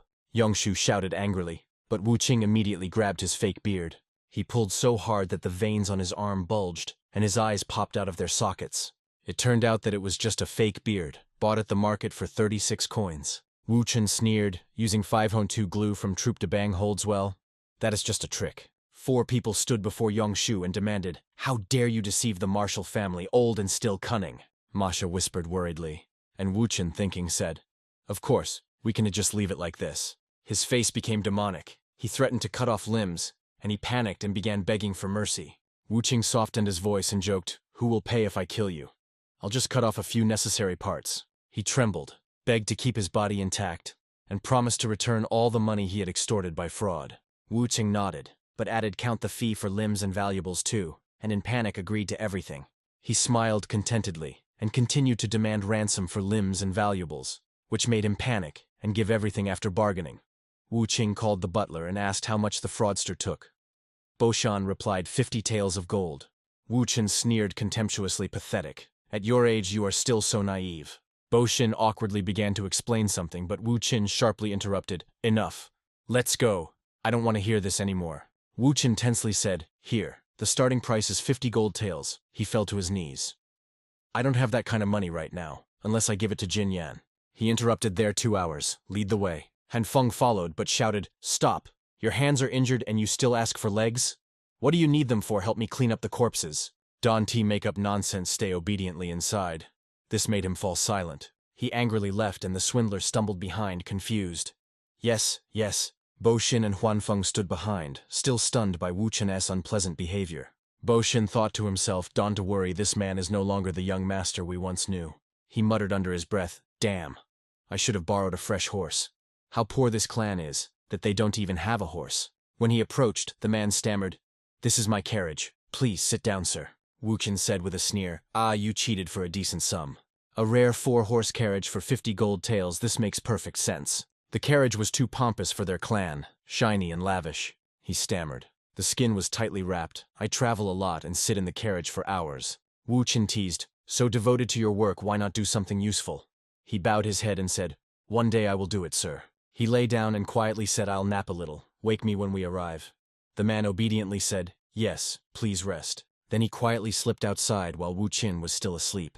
While he was sleeping, they pulled him outside and were about to deal with him. Wu Qin was so furious he almost went bald. Another gritted his teeth. "Damn, another one." Thinking so, he raised his fist and muttered, "Don't blame me." Suddenly the enemy had a third, involuntarily alert eye. Wu Qin parried with his blade and frowned.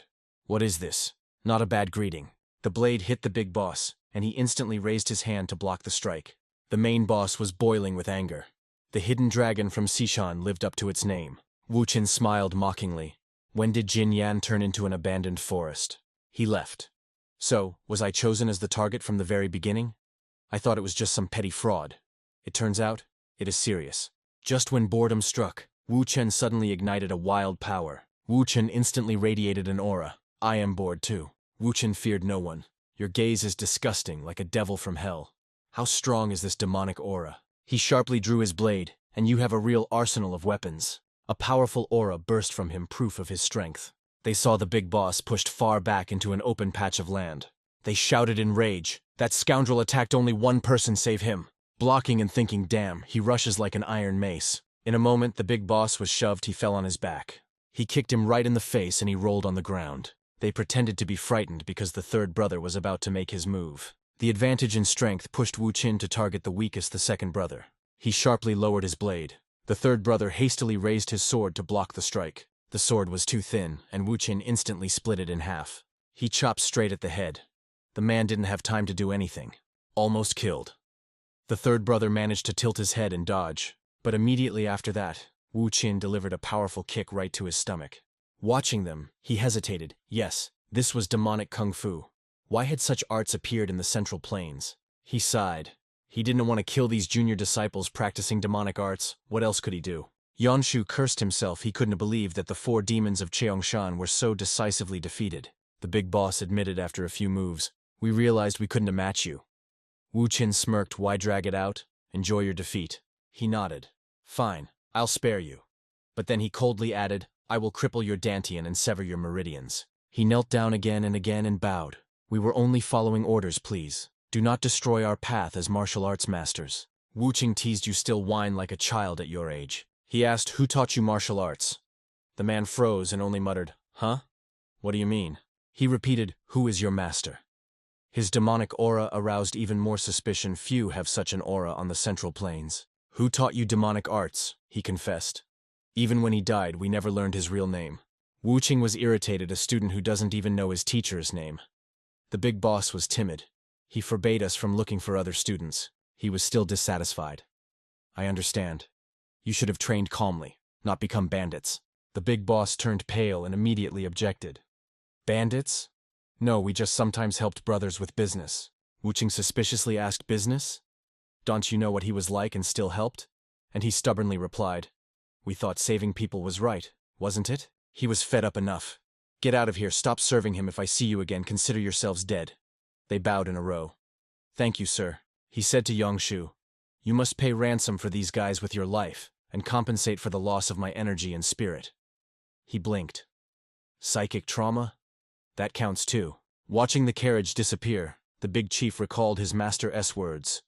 "We are slow and trusting. Choose comrades carefully. When you come across a person who is strong and honest, follow them and serve them." He smiled. "Good. My intentions align well with yours." On the road, the carriage suddenly stopped. Wu Qin thought in surprise. Why did it stop again? Suddenly they knelt before him again and shouted, "Older brother! We swear loyalty and dedicate ourselves to the clan of the body of the fiery flower. Accept us." Wu Qin curled his lip. "Were you beaten so badly that you lost your mind? Who is the older brother here?" They replied, "We are not even 30 yet. Have mercy on us, older brother." Wu Qin froze in surprise. "What? You are under 30? Incredible." It seemed the horses were about to charge, continuously roaring. Now 5 stubborn men clung tightly, incredibly insolent. Wu Qin still doubted seriously. He is 30. He looked even older than me. After a short pause, he dismissed it as if he hadn't asked. Den Shu had not yet recovered from the spectacle when Wu Qin instantly emptied him. On the side of Wu Qin. He could not comprehend how a demonic cultivator became a fighter in a declining orthodox clan. It was absurd. They say the teacher said that demonic cultivation is a way of life, and who you are, not a sect. Wu Qin wondered, why would a righteous clan accept demonic practitioners? Isn't that a disgrace? Others chirped. Those who spoke fell silent. Their mouths were bound, skulls smashed, and teeth knocked out. 4 looked about 20, but were not at all what they seemed. He quietly sneered. "You burst in with such arrogance, you'll get a lesson like those I once valued," and coldly snorted, "If you want to serve another clan, lay down your life for every one of my orders. There is no freedom. Submit for the honor of the clan like a dog." They answered in unison. "Clearly we give all decisions to the big brother." He turned pale. "All right, do as you wish. From now on, you are warriors of the Fireflower clan." They rejoiced and shouted, "Thank you, elder brother." He frowned. "Don to call me elder brother, call me young master." And they replied, "Yes, young master." Wu Qin peeked out and said in surprise, "So this is your estate?" Yangshu, "Yes, please come in." About 20-year-old boys signaled to open the gates, imitating Wu Qin's manner. The servant asked, "What is going on here?" Yangshu sharply waved his hand. "Don T ask, quickly prepare food in the annex." Wu Qin waved off. "Not yet. First show me the treasury." He obeyed. "Yes, this way." Wu Qin thought, "So you live easily on silver stolen from the world." Suddenly, halfway along the road, someone appeared and asked, "What happened, brother? Something's wrong?" This man was Bisutan. Yunshu quickly whispered, "Brother T, it is nothing. Come in." The other, with suspicion in his voice, asked, "What are you hiding? Tell me, who are these people?" Wu Qin interrupted, "I told you, come inside. What do metal and some strange things have to do with this? By their clothes, it is clear they are guests of the swindler. Guests do not interfere in the affairs of the estate." He hurriedly rushed and blocked Wu Qin's way. "You brat, your tongue is a real disgrace." Seeing this, the boss was already about to cause trouble, but Yun Shu instantly stopped him, shouting that they were his guests, and it was just a misunderstanding. He awkwardly spoke, introducing them. "These are 4 demons of Chungxiang, and a young master of the Fireflower clan." Suten smiled lightly. "Here he is, the furious young lord raging over the Fireflower. Says he is orthodox, but scares ordinary people interesting." Wu Qin did not want to argue, smiling. He asked him to step aside, but that man still mocked, insisting that orthodox sects engage in demonic arts, and mocked their ancestors. Seeing the frightened Yangshu, he whispered reassuringly that Bisutan was nearby. He grabbed a weapon and wildly wanted to cut off that guy's head just for fun. He stood waiting for orders, but Wu Qin simply said to retreat, let him handle it himself. He stood before Suten, and with a mocking smile said, "Even a dog knows its master." He teasingly beckoned, "Come here, good dog." He lunged at Wu Qin, and Wu Qin raised his blade to parry. He remarked, "Quickly, but your inner strength is too weak." Before he could make another move, Wu Qin suddenly sharply changed direction. Seeing the blade near his throat, the man was forced to lean back to dodge. He had not yet recovered when Wu Qin began pressing him with continuous attacks. The spectators whispered, "Just a little more, and that's it." Once he is pressured, escaping is difficult. They said Wu Qin's blade was harder than an iron mace. Sooner or later both the sword and his head would crack. As predicted, Suten's sword cracked in half. The strike dealt heavy damage, and the man staggered to the side. Wu Qin turned around and said to the second brother, "Throw me the iron mace." Grabbing the club, he glared fiercely at the man, and the resentment towards his ancestor flared up again in his memory. He said coldly, "Fine. Let your cries echo near the grave of your ancestors." He had not yet finished when Wu Qin struck him fiercely, and the assistants instantly broke into a sweat. Wu Qin beat him like a madman despite the cries about broken bones. He coldly said, "Soon you will lie in the same grave. A few broken bones mean nothing." He laughed while beating him. They froze silently. He really knew how to deal with people. The third brother looked worried and asked, "Will he stop breathing now, right?" Yangshu rushed forward to stop him, begging, "Young master, spare him. I will redeem him." Wu Qin asked, "Really?" He insisted, "He has connections with the demon that pierces the sky and is considered righteous, and in my estate he cannot die." He, shocked, whispered, "How much do you need? I will pay. Please spare him." Wu Qin smiled and asked, "Oh?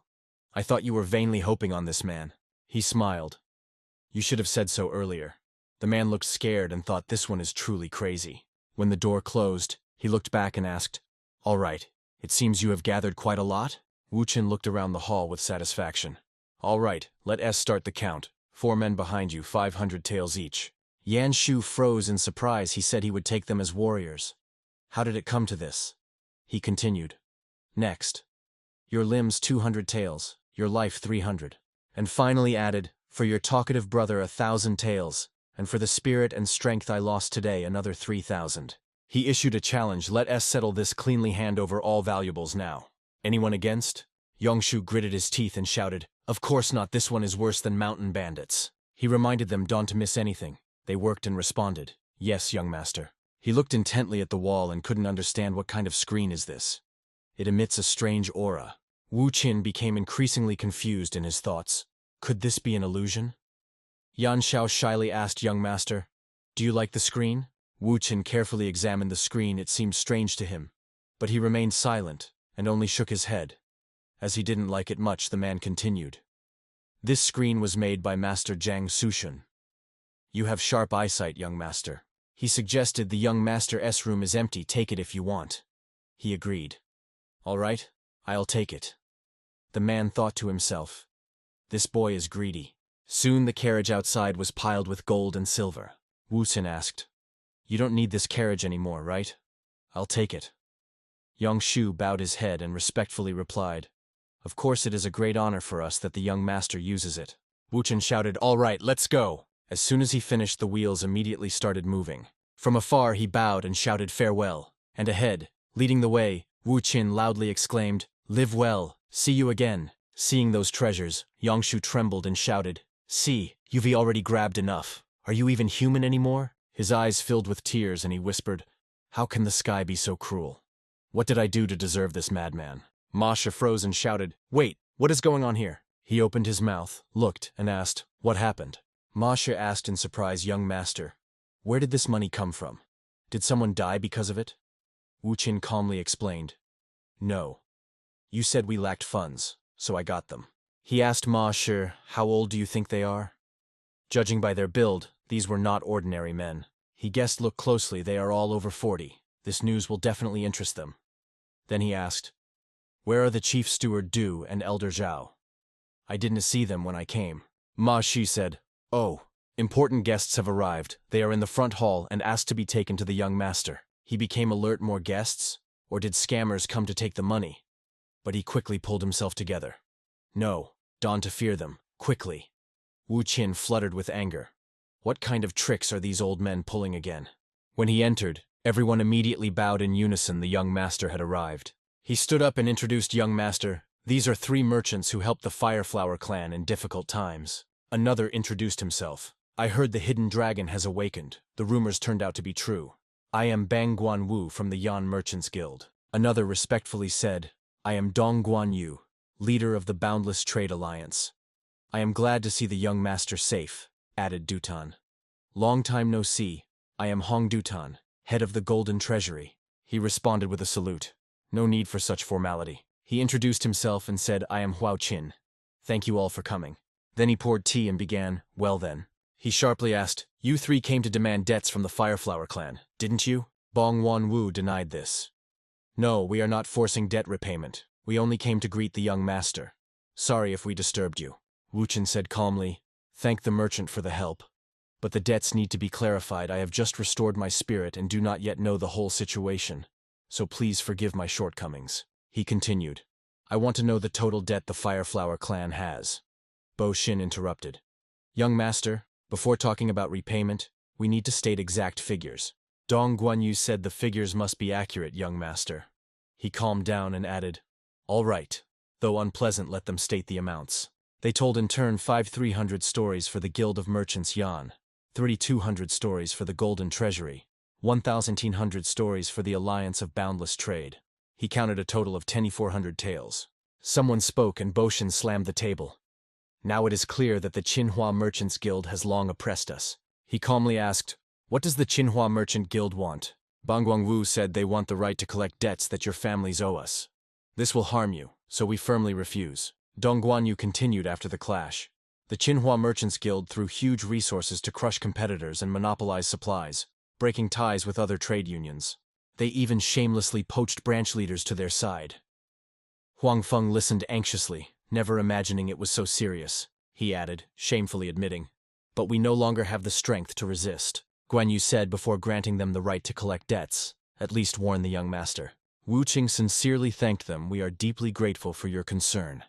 And the thought of what you had to endure weighs heavily on my heart." He said sadly, "Those who held on to the Fireflower clan at its peak have left only Elder Zhao and Chief Administrator Du remain." He sincerely thanked that all 3 stayed to protect the family. He slammed the table.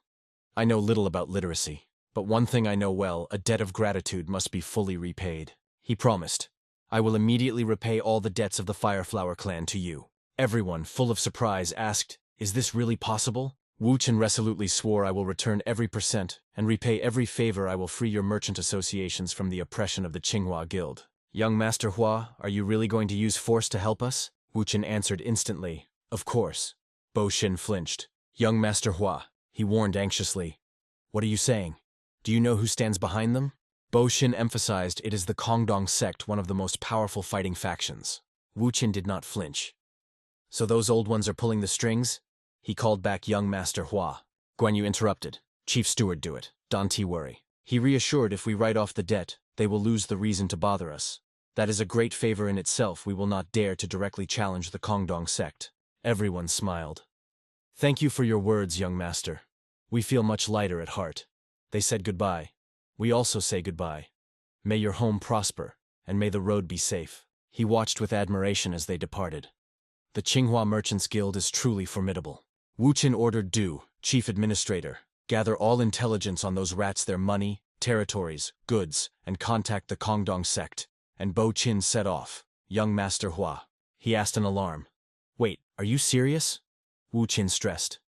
I am not joking. Grievances, blood deaths or favors must be clarified.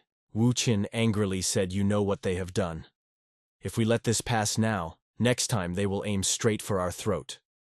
Now either we risk everything, or we lose everything. He said for over 10 years they helped us, and in return like this now they will no longer help us. Wu Qin smiled. So we need to repay properly at least once. They will brush off my words as the ravings of a madman. He gazed into the distance. Let fate take its course. At that moment someone shouted, Young Master Hua, the task is completed. He replied, Good, gather here. Wu Qin reminded, Present them properly, they are the elder and the chief administrator. Both shuddered. Young Master Hua, yes, it is them, he announced. From today they are combat warriors joining the clan of the Fireflower. They responded with deep respect. 4 demons of Chongshan, have mercy on them. Wu Qin indicated. Do not be surprised yet. What comes next will shock you even more. All of them. He continued. They are all younger than me. They froze in shock. What? They stood still. Incredible. It can be. 4 demons of Chongshan went to look for food, and another froze, stunned by our presence. They froze and exclaimed, Young Master Hua, don't you know about the reputation of the 4 demons of Chongshan? Why did you accept them into the clan without consulting us? Wu Qin coldly asked Bo Xin. And when you were going to secretly take my 2 junior disciples, did you ask me about it? Bo Xin stammered and whispered. About that. He said coldly, if I nod, they will stay. If not, they will leave. I will lead the clan. Wu Qin wanted to buy livestock, but Ma Shi hesitated because they had no money. Ma Shi reminded that just over 10,000 taels of silver had gone to pay off debts. Bo Xin exclaimed that swindler hid quite a lot. Huang Feng doubted. Wu Qin replied, I didn't kill him. I just took back what was mine. And what is it? Wu Qin asked sincerely. They say it is supposedly a masterpiece by Zhang Sushan, and everyone froze in surprise. He said, even if they sell it cheaply for 90 taels, I will take it. Bo Xin nodded. It really looks genuine. Wu Qin asked, will this be enough for meat? He replied, more than enough. Then he barked, then go and buy it now. Wu Qin said, you are probably wondering why I called you at dawn. He said after recent events, you all need special training. He insisted the foundation of swordsmanship is the body. A weak body makes training pointless. He said, under your feet lie sacks of rice weighing 144 jin each, they will be your training partners. He clearly explained this is not for food. Whoever steals it will not blame me. He glared angrily. There is always someone trying to steal rice. How annoying that is. Daojin asked why the sacks are so small. Suhyun replied no more than 15 jin each. Baoren asked, so what are we supposed to do with these sacks? They both panicked. Young Master Hua, this will have to be carried by 2. He hissed coldly, shut up and lift them, or I will beat you until nothing remains of your armor. Wu Qin threatened, my sword may be dull and not cut cleanly, but with one strike I will shatter your bones. He reminded, choose either carry a sack of rice, or come up here and fight me. 4 men reluctantly threw sacks of rice over their shoulders. Wu Qin stepped forward. Form, are you mocking me? He pressed close to their faces. What a cowardly tactic, each of you has 3 sacks. He shouted at the top of his voice, whoever disagrees come out and fight me here. The 4 Ma gritted their teeth and shouted, endure. Everyone shuddered and strained with all their might to support the sacks of rice. Bo Xin was stunned. What is this? Asked Huang Feng. Young Master Hua, what will you do to us? He praised. Good, as soon as you decide to carry this, you will manage. He reminded them, I can do this. Stop thinking you are weak. Wu Qin urged, keep going. Failure means death. What's impossible here? He almost screamed madly. Start doing 200 repetitions, sit down and stand up. Follow me. There was no choice left, they shouted in unison. Tighten your abs, lift your little snakes, and do it again unless you really want to die. At that moment the elder brother, drenched in sweat, felt, what is this sensation? As if the whole body is falling apart from feet to head. No. If I can't endure this, the young master might beat me to death. Then he clenched his muscles and deliberately tensed up like a maniac bodybuilder, shouting as if afraid that Wu Qin would turn him into mint candies. At the same time, Huang Feng went outside, bewildered by what he saw. What kind of training is this? Just watching is already exhausting. Can these fragile bodies endure this? He still couldn't believe his eyes. The young master of the Yanghuo clan is now acting like a child scaring an ogre. You call yourselves warriors. But you spent everything on the Yanghuo clan's food, right? And now you whine about this ordinary training? Such people do not deserve mercy. Every coward pretending to be weak will die here. His face turned pale. He could neither eat nor rest, only counted to 200. Wu Qin said mockingly, pathetic. We've only been warming up all day, and with such endurance you still dare to dream of martial arts? But in a moment he added a line that made everyone grimace. Instead, from now on, you will become one with those rice bags. Eat with them, relieve yourself with them, carry them during training, and even sleep with them. You will always carry a rice bag, Wu Qin asked and answered himself. And for how long? He called, "Hey, older brother," and he immediately responded yes. Wu Qin ordered, "Bring ropes and tie everyone up. Whoever removes the ropes will lose part of their life. Remember this." Even the older brother's nostrils externally contracted, and he quietly cried inside, "I have never met that man. But today, I really want my mother." In a moment he said to Masha, "From now on, make sure the children get beef at every meal." The boy blinked and replied, "Understood. Shall I prepare a bath for you?" He shook his head. "No, I'll say later." After that, Wu Chen entered the room and coldly closed the door, because he himself was exhausted after training with them, but never complained even once. At the banquet, everyone had to carry those bags of rice on their backs. Even the children were no exception. Their hands trembled, and their legs were completely exhausted. None of them even knew how to hold chopsticks, let alone put food in their mouths. Meanwhile, the second brother became emaciated, staring at his hands that trembled like those of an old man. He looked back at the fourth brother and blurted out, "Isn't it strange? I train my legs, but my hands tremble." The fourth brother frowned and replied, "Do you feel it too? I noticed it earlier, and it's somehow strange. Even when I trained with our master, this never happened. It's the same here." This made the third brother break out in a cold sweat and want to give up. The next day, torment. No, the training continued. "Why aren't you pressing properly? You still have 120 left. Focus. Do you hear me? What is this? They even opened their mouths wide. Do they really do that? What kind of monsters are these?" And again the next day, Wu Chen made them squat while carrying bags of rice. "You will become ducks. Repeat after me, quack, quack." Surprisingly, they obeyed. The quacking aroused pity in passers-by. How humiliating. The third brother quacked the loudest and thought to himself, "What kind of nonsense is this? Move faster, do you want to train all day? Those who are slower will be tied with another bag." Their faces showed they desperately needed the toilet. The children did not give up and followed Wu Qin to training. 50. He looked around with interest. These children are doing better than expected. A ruthless idea flashed through his mind. Should he raise the difficulty a bit? The elder brother Raisak, with a rope tied to his shoulders, looked puzzled. "Here? Are you sure, young master?" He smiled sinisterly. "Of course you must be hot." It was even 1,000 times bigger than Mrs. Tan's instant noodle pot. But Soyun was delighted. A waterfall? That must be incredible. And Daojen was a little worried about his native person Soyun. The girl suddenly realized what about him. "It seems he can to swim at all," Daojen whispered to her Soyun. "He says this is training. But isn't it absurd?" And Soyun wondered, should she tell him that he can to swim? At that moment Bai Xin and Huang Feng appeared. "Young master, this is impossible. The current is too strong. This place is famous for taking lives. It is dangerous even if you carry nothing."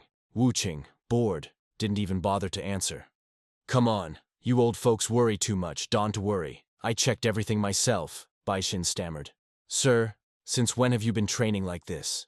Wu Qing was silent, instead addressing the others. "Hey, all of you, will you swim across the river or fight me?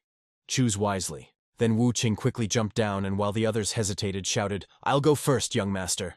The second brother trembled and asked Elder, "What should we do?" "Gente has already gone ahead," and the elder, gritting his teeth, replied, "I know crossing the river has a better chance of survival than fighting the young master. I will go too." So the elder brother and the second brother decided to jump. Then everyone rushed there and this confused Huan Feng. Meanwhile, only the third brother and one more remained on the shore. What a horror.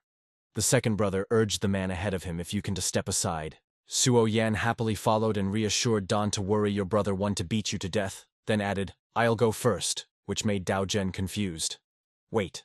The boy calmed himself. "I could never tell him this.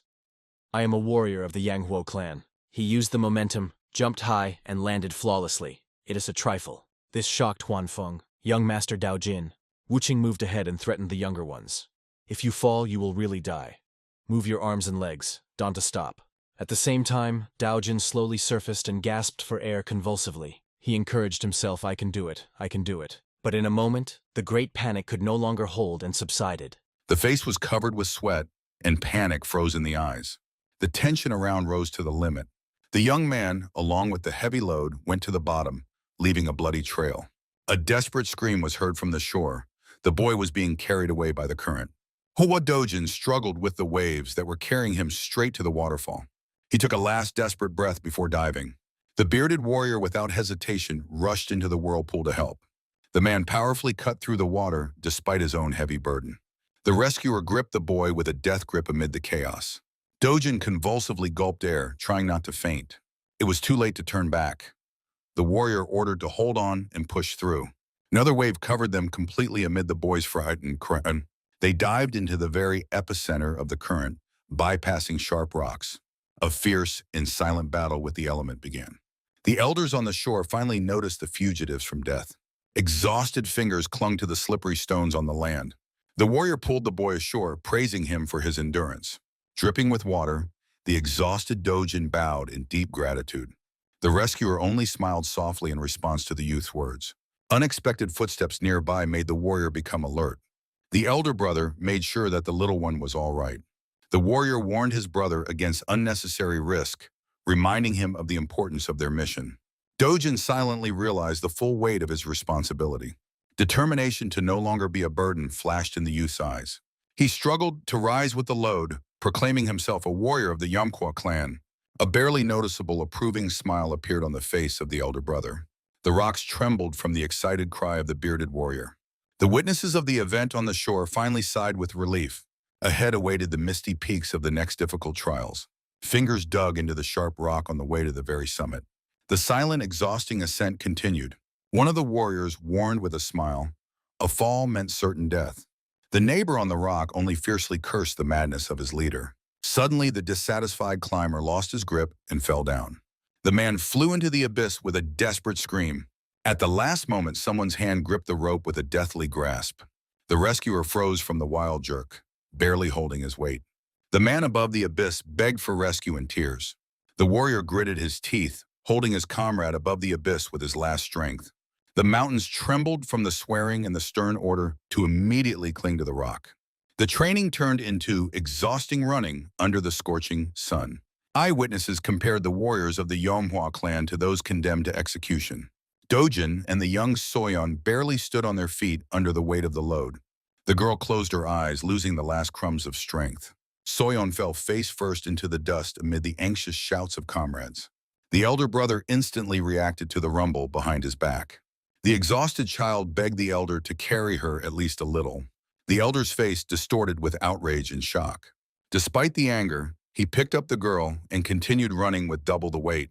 The other warriors irritably glanced back at the delay in the formation. The brother with a mad smile reminded, weakness would have to be paid for with life. Frightened by the threat, the men with their last strength rushed forward. After the finish, the exhausted fighters fell dead on the floor. One of them remained kneeling under the weight of the sack. The comrade nearby was not going to hide his irritation. He harshly scolded the loser for constant lagging behind. Rage boiled.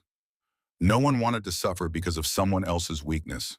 The critic advised the weakling to simply crawl away from the clan. But the answer about the murder made the angry warrior freeze. The exhausted man calmly admitted he had long dreamed of leaving this path. The blonde warrior trembled with fear, not knowing how to report to the Lord. The partner only mocked, comparing him to a stinking corpse. The enraged fighter grabbed his comrade by the throat, threatening instant retribution. The bearded man intervened, calling to stop the senseless fight. He pushed both aside, saying that weaklings have no place among warriors. The aggressor ordered the loser to get up immediately, or he would kill him personally. The blonde, in despair, hit the floor, begging to stop the abuse. The bearded man reminded them, now they are one family and must stick together. The dark-haired man raged. He refused to call this trash brothers. He did not believe that running with sacks would give them even a drop of real strength.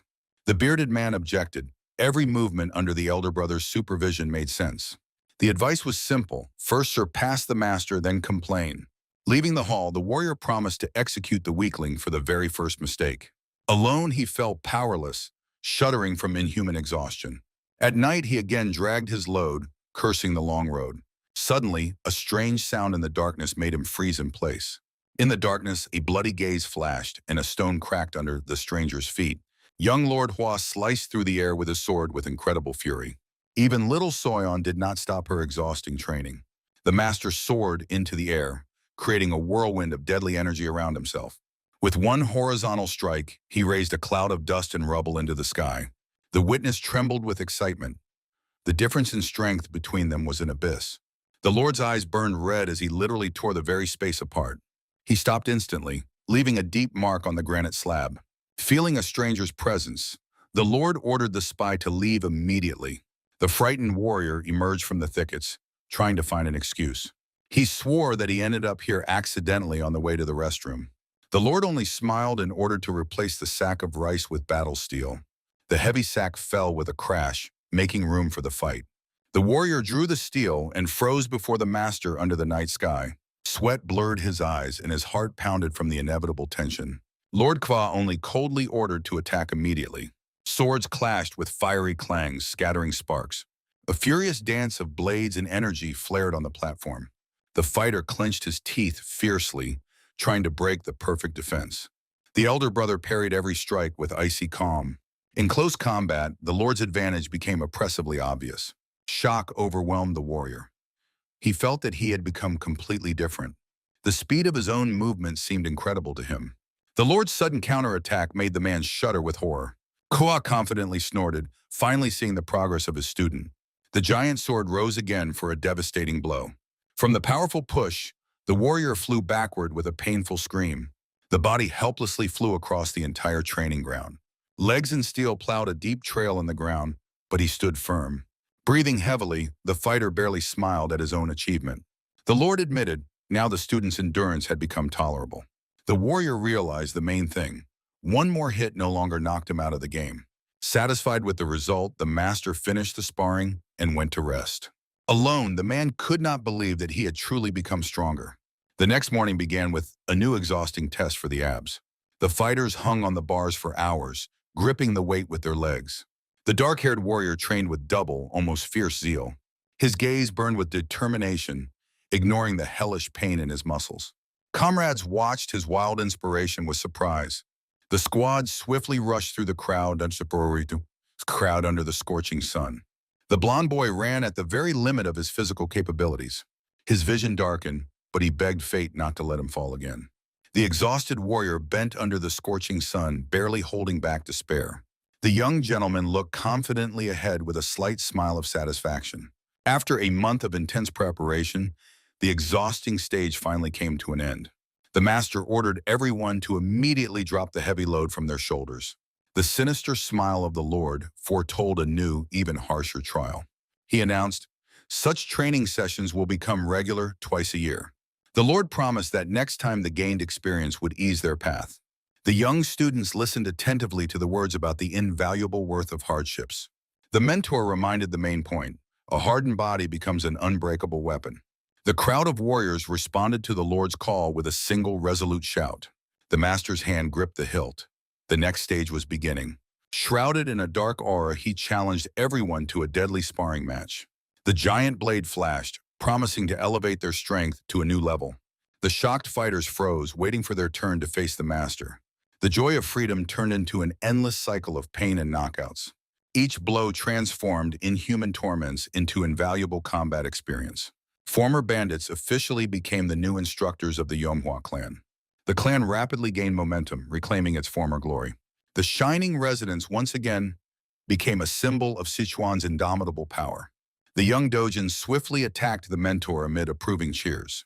The elders watched every precise movement of the boy from afar. They noted with relief. The young man finally regained his fighting spirit. Dojin's determination and his connection with the new teachers impressed the elders. Munjin managed to raise the clan from its knees, surprising even the most experienced. The elders were worried about only one thing, when the master would finally emerge from meditation. In the semi-darkness of the hideout, the master radiated waves of colossal energy. A bright stream of magical power continuously flowed around his body. On the fourth day, the master's eyes flashed with a dangerous blue light. The energy enveloped the screen. The master's assumptions were confirmed. The artifact fiercely resisted every new flow of power. The master was completely immersed in the confrontation with the mysterious force. A hand covered in darkness reached out for the decisive strike. With a fierce scream, he unleashed all his destructive might. The tree cracked, and a green vial fell from the secret hiding place. The poisonous liquid spilled on the floor, emitting an ominous glow. The terrible stench confirmed the suspicion. It was a deadly trap. An ancient book fell nearby, The Art of the Destructive Spiritual Sword. A predatory smile revealed his triumph. The treasure was finally found. After studying, the master only sighed disappointedly due to the average level of technique.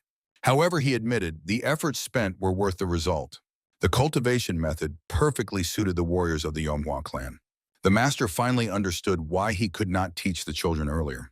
The energies of their styles were in eternal and dangerous conflict. Mixing opposite forces would inevitably lead to the rupture of meridians. His own destroyed core became the perfect vessel for the new power. It was precisely the past poisoning that allowed him to master the technique without obstacles. The master decided to make the discovery the official art of his clan. He carelessly handed the legendary manuscript to the elder. The old man's eyes bulged. He recognized the lost relic.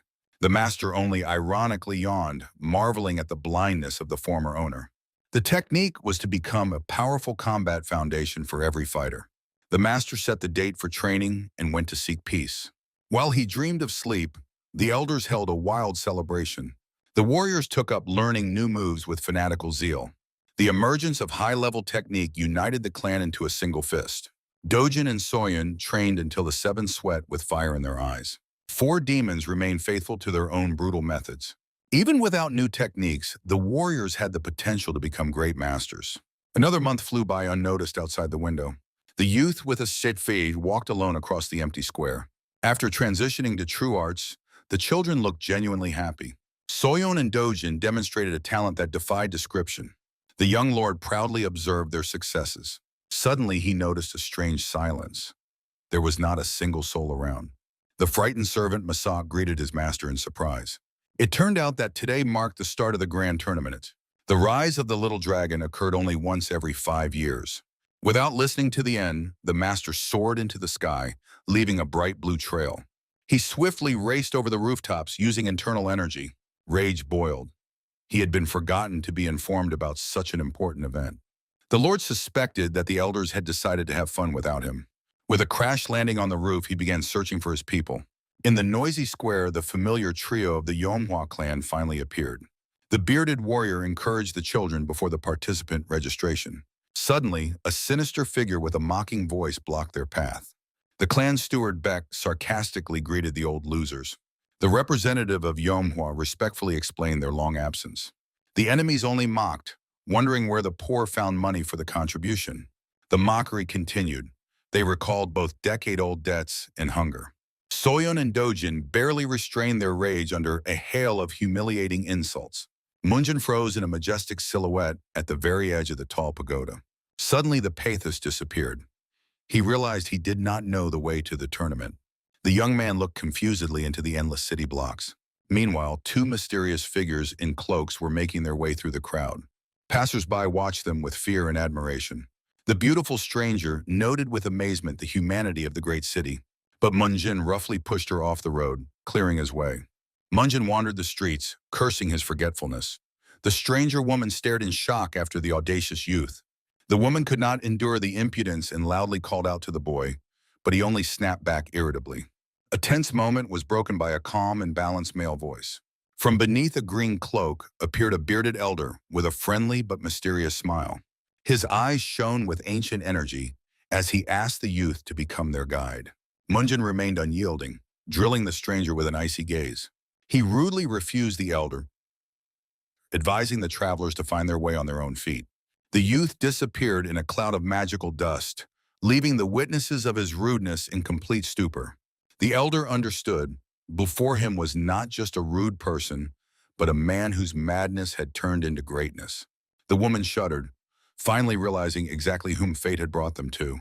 In the elder's memory surfaced the image of the mighty ancestor of this boy, the legendary Hua Jute. He quietly pronounced the name of the future storm of Sichuan province, Hua Munjin. The master sensed his arrival was not in vain, for the air already smelled of a great battle. Meanwhile, the steward Beck continued to humiliate the warrior Manhwa with debts of the past. The enemy suspected that the clan had broken the ancestors' covenants for survival. Sion laughed contemptuously. openly mocking the rumors about the recovery of the Mad Lord. The bearded man barely restrained his rage listening to insults directed at his martial art. The hand of the warrior Manhwa gripped the weapon's hilt with a death grip. The steward only provoked his opponent, hoping for a swift reckoning. The warrior warned Soon one last time against dirty words in the presence of children. The enemy's shining blade partially left its sheath, radiating deadly energy. Soon arrogantly ordered the warrior to finally draw the steel for the last fight. The frightened crowd scattered, feeling the breath of death. The authoritative order of Munjin instantly stopped the escalation of the bloody fight. His eyes blazed red as he declared this tournament a celebration for young talents, not a place for disputes. The steward studied the Mad Lord with interest, about whom he had heard so many legends. Munjin disdainfully threw his sword over his shoulder, showing complete disregard for Shun's presence. Instead of fighting the enemy, the leader began fiercely scolding his subordinate for secretly traveling to the tournament. Dojin admitted they dreamed of victory to surprise their mentor. Munjin gently stroked Soyeon, christening the little ones as incredible brats. The leader reminded, the clan should be proud of strength, not the gold of empty wallets. His eyes flashed red. Faith in steel was stronger than any wealth. The elder Tan Samun appreciated the youth's straightforwardness while enemies raged nearby. He called to lower swords and recognized the warriors as the legendary Flame Hu. The elder's companion rudely dismissed the onlookers, causing the crowd to whisper indignantly. Chan Xiun continued to mock, calling poverty a shameful sign of weakness. He publicly ridiculed the children's old clothes, trying to humiliate the entire clan. The bearded warrior Yonghua barely restrained himself from tearing the throat of the insolent bastard. Tan Sumun intervened, reminding silk will not make a worthless fighter a master. Munjin stopped the argument. The true value of each had to be shown by the ring. His face radiated icy calm and absolute confidence. The elder accompanied the youth, advising not to pay attention to the barking of fools. Sumun smiled warmly, gazing into the endless blue sky. The bearded warrior Yonghua felt an inexplicable suspicion looking at the stranger. He could not recall where exactly he had seen the face of this strange elder. The tournament official officially confirmed the arrival of the Burning Flower clan. The group was respectfully escorted to specially prepared places. Representatives of Yonghua majestically descended to the very heart of the tournament. The grand arena impressed with its scale and thousands of excited spectators. Tables under the open sky began to fill with luxurious hot dishes. Appetizing aromas of meat and wine instantly spread across the square. Soyeon and Dojin admired the unprecedented banquet with delight. Munjin warned the youngsters, excessive fullness before the fight was dangerous. The loudspeaker announced the arrival of the honored guests from the Peck clan. The steward Seun enjoyed the triumph of his feigned grandeur. Munjin clenched his teeth, already planning cruel revenge for every insult. Suddenly, Tan Sumun appeared again beside their company. The elder politely asked permission to share the meal with the Hua warriors. Munjin was irritated by the old man's persistence, but he allowed him to stay nearby. Tan Sumun secretly ordered his companions not to touch the food until he checked it. He obediently handed the master a jug with a drink. The elder accepted the treat with a brief expression of gratitude. Munjin dryly refused the offer to drink, keeping his distance. The host appeared on the platform, opening the long-awaited tournament. Seok-ildo solemnly introduced himself as the head of the organizers. He invited the guests to enjoy the banquet and the upcoming fights. Suddenly, the clan leader's gaze froze on one of the visitors. In panic, Seok-ildo rushed to the table, not believing his own eyes. He bowed deeply before Munjin's mysterious neighbor. The elders of Yonghua were stunned. Sitting next to them was the Great Poison Emperor. The legendary name of Tan Sumun instantly spread through the crowd. The square exploded with shock. The presence of such a force changed the status of the tournament. In the Central Plains, the title of emperor belonged to only the four strongest. The appearance of the great master Tan turned the modest event into a historic occasion. The spectators understood the peaceful day had just ended. Seok-ildo was washing his face with sweat, regretting his excessive emotionality. While everyone was trembling, Munjin calmly tried to recall the elder's identity. A smile appeared on the young man's face. He recognized the snot-nosed kid from his past in the legend. The memories transported him to the times of the bloody war against the divine demon.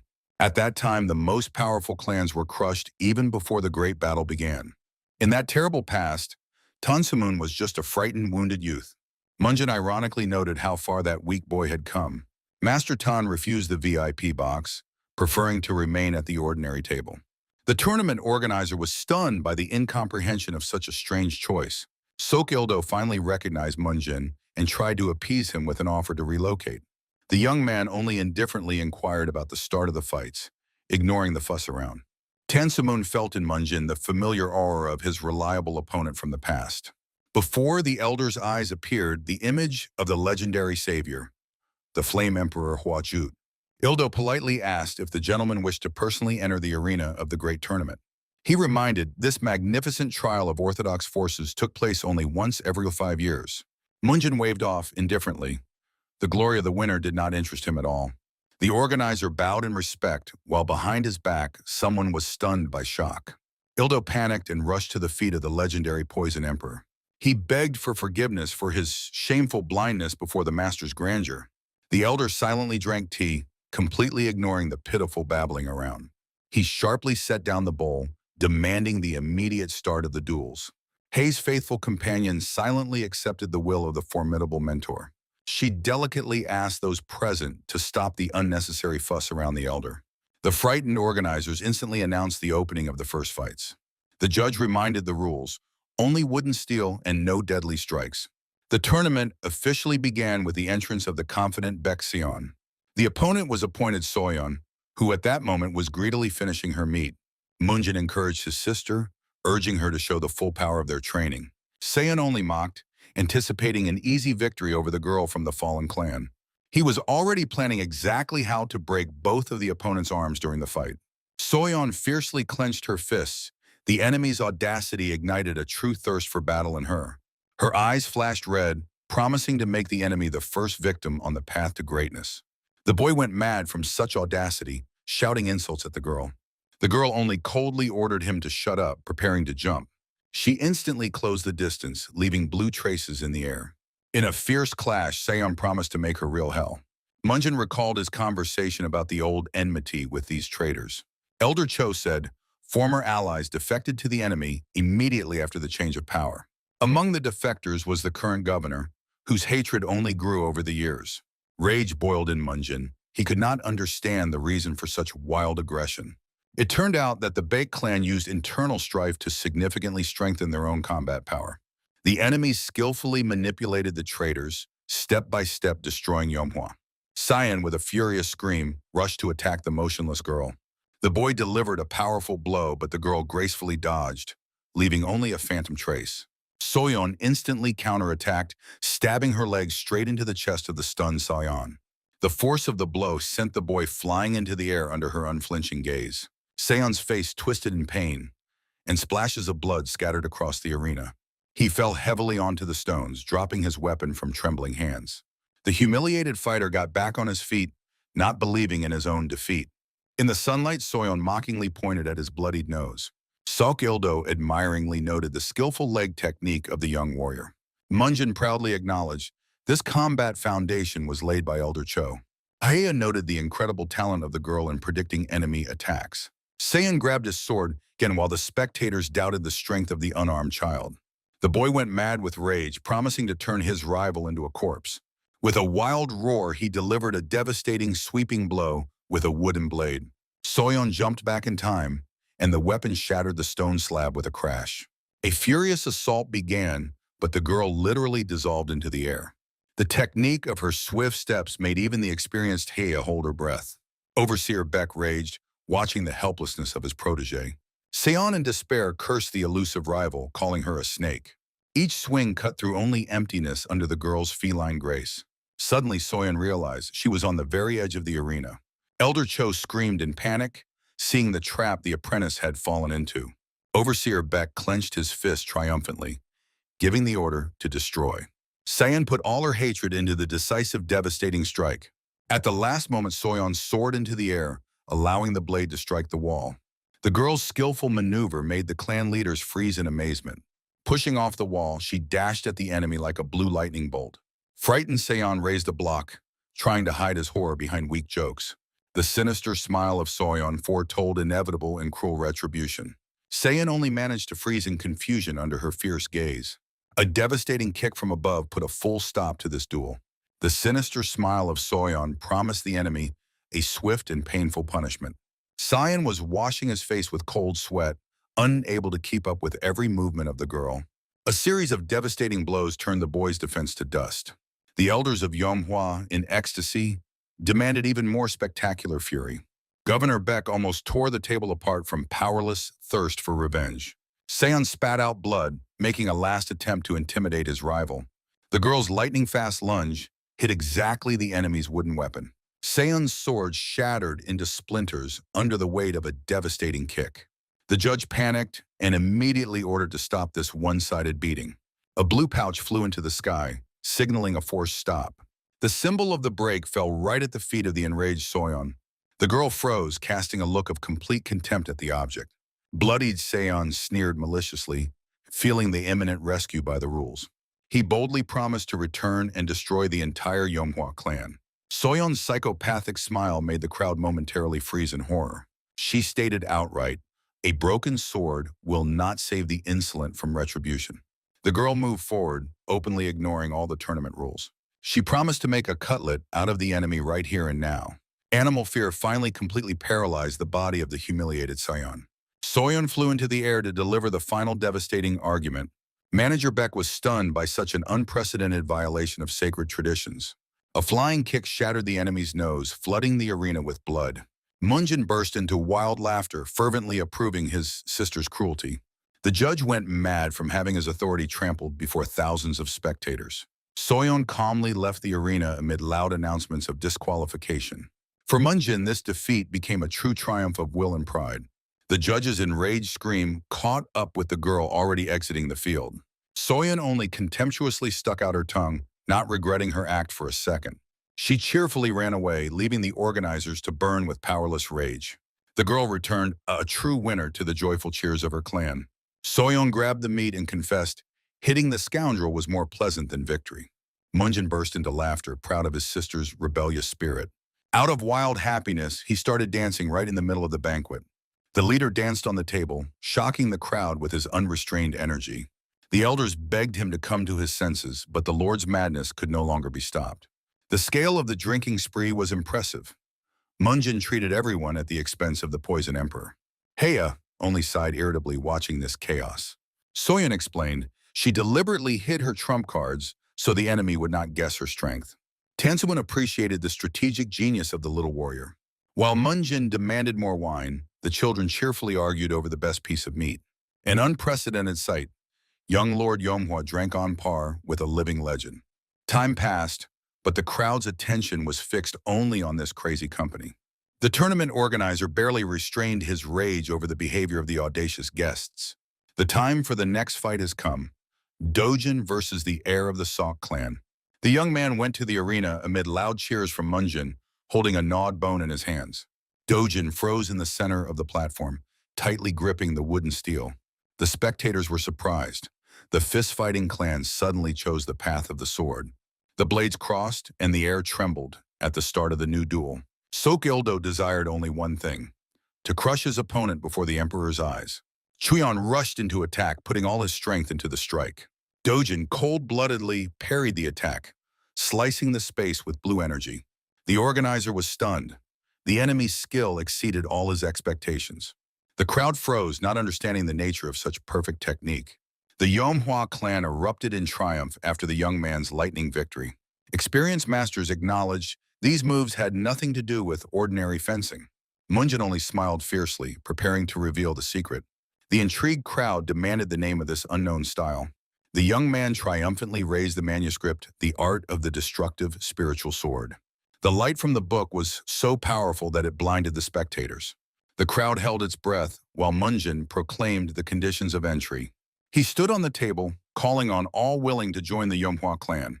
The master promised even half of this knowledge would transform a novice into a true warrior. The square exploded with shouts. Hundreds of people wanted to become part of the clan. Administrator Du was already preparing the lists, barely restraining joyful laughter. Tansumun laughed. Such a brazen recruitment only confirmed the master's madness. In the distance, someone's fist clenched with uncontrollable bloody rage. Elder Peck raged, but the presence of Emperor Otrut restrained his movements. He demanded from the head of Sok an immediate rebuff to the audacious clan. But he understood, under the watch of the legend, any step was too risky. Then the enemies decided to act insidiously, preparing a cunning change of the rules. The sinister plan was simple: to pit a real monster against the children. They decided to throw the invincible Sok Yoso into the fight. Once the Yomhua clan ruled in Sichuan, but those times have long passed. The Sok and Pek clans waited for years for the moment to seize power in the region. They manipulated the tournament, promoting only their own bribed favorites. Corruption and power allowed them to completely monopolize the fighting arena. The time came for the final match, which was to determine the fate of the next round. Experienced Sok Yoso entered the arena against Little Banyavol. Drunk Munjin warned Dojin, this giant will be his next enemy. Elder Cho froze. The participation of an adult in a children's tournament was absurd. It turned out that Yoso was a former champion who should have long left these competitions. The shadow of the real killer loomed over the frightened little boy. The boy trembled, reminding of the strict age limit of the tournament. The giant only cheekily smiled, lying about his 14 years. Yovo cried out in despair about the injustice, but no one heard him. Yoso instantly appeared behind the victim, radiating a deadly aura. The little boy did not even have time to flinch from the lightning-fast attack from above. The child was literally killed into stone, and the judge cynically announced the winner. Yoso mocked the defeated, inventing pathetic excuses for his real age. Elder Cho demanded justice, but Munjin calmly finished his tea. The sinister smile of the gentleman foretold this dishonest enemy would become the perfect proof of their greatness. Dojin gathered his will into a fist, preparing for the hardest trial of his life. The setting sun painted the mountains the color of blood, foretelling a bloody finale. The judge announced the start of the main fight of the day with false enthusiasm. Dojin and the giant Yoso met in the center of the arena under the watchful eyes of thousands. The heir of the Dianzan sect entered the fight with the look of an absolute master of the situation. Even Hei admitted this sparring surpassed any official final intention. The head of the Sok clan was already celebrating the victory of his adult protege. The leader of Peikoff silently watched from the shadows, cold-bloodedly waiting for the outcome. The stands of Yomhua erupted with support, charging the young man with their desperate faith. Yoso arrogantly accused Dojin of the shameful failure of his younger brother. The young man responded with icy calm to all the enemy's mockery and provocations. The killer's evil smile confirmed there would be no mercy in this ring. Yoso's eyes flashed red. He promised to forever deprive his opponent of the ability to hold a sword. The enemy's first attack unleashed a blinding and deadly wave of pink energy. The air trembled at the name of the technique. 12 shining sword strikes. Yoso soared into the air, unleashing a barrage of deadly energy arcs on the boy. Dojin barely withstood the onslaught, literally choking from unbearable physical pain. The attacker laughed, promising to crack the skull of anyone who dared only to defend. The arena turned into a whirlwind of energy, where Dojin found himself trapped in a desperate defense. Even Munjin admitted the speed of Dian Chang's blades was truly impressive. The head of Sok enjoyed the total domination of his fighter over the pathetic wretches. Yoso raised his sword for the final strike, demonstrating a chasm in combat mastery. He openly mocked the desperate attempts of the youth to stay on his feet. Every muscle of Dojin trembled under the pressure of the colossal and insidious enemy force. A devastating slash from bottom to top left behind a long, bloody pink trail. The blades locked in a death grip, and Yoso triumphantly declared the end of the fight. But in Dojin's eyes burned the fire of unbreakable will. He refused to surrender under the pressure of enemy steel. Yoso unleashed the 12 shining strikes on Dojin, throwing him back with pink energy. Powerful flashes pierced the youth's defense, leaving him no chance. Grimacing from wild pain, Dojin gave a final gasp under the pressure of the blade. The giant towered over the fallen, preparing the final devastating slash. Yoso put all his rage into the move, intending to finish off his opponent immediately. Suddenly, a blue pouch crossed the arena, stopping the deadly sword strike. The object fell right at the killer's feet, causing him to freeze in confusion. It was Munjin with burning eyes who intervened to save his brother from death. Yoso only sneered and concluded, "This senseless delay will change nothing." He disdainfully said that he would return to finish the matter a little later. The boy's mangled hands trembled in the dust under a quiet, painful groan. Munjin bent over him, raging at the vile blows of the enemy to the joints. Soyeon and the elders watched in horror the bloodied and broken fighter. Tears and a wild scream burst from Dojin's chest as the displaced bones snapped back into place. The youth begged to have his wounded arm tightly tied to the sword. He was not going to surrender. The proud smile of the master became the only response to the iron will of the brother. Dojin stood up again, securely bound with bandages to his weapon. Even the Poison Emperor admitted, this boy is a true warrior of his clan. Munjin silently accompanied his brother with his gaze towards a new cruel battle. Yoso was surprised by the resilience of the insect, who refused to cry and beg for mercy. The killer's grim snarl now promised only a swift and inevitable end. With mad laughter, the enemy once again spun a whirlwind of magical power around himself. His eyes burned with a bloody light in anticipation of an easy and swift defeat. Dojin went into a low stance, focusing on every pink wave of attack. In memories, Munjin asked his brother about the true price of the future victory. Dojin swore to restore the clan's honor by becoming the first in this tournament. The brother reassured, the greatness of the clan is his concern, and the young one just has to endure the fight. Munjin's cunning gaze foretold the secret of the confident enemy's deadly technique.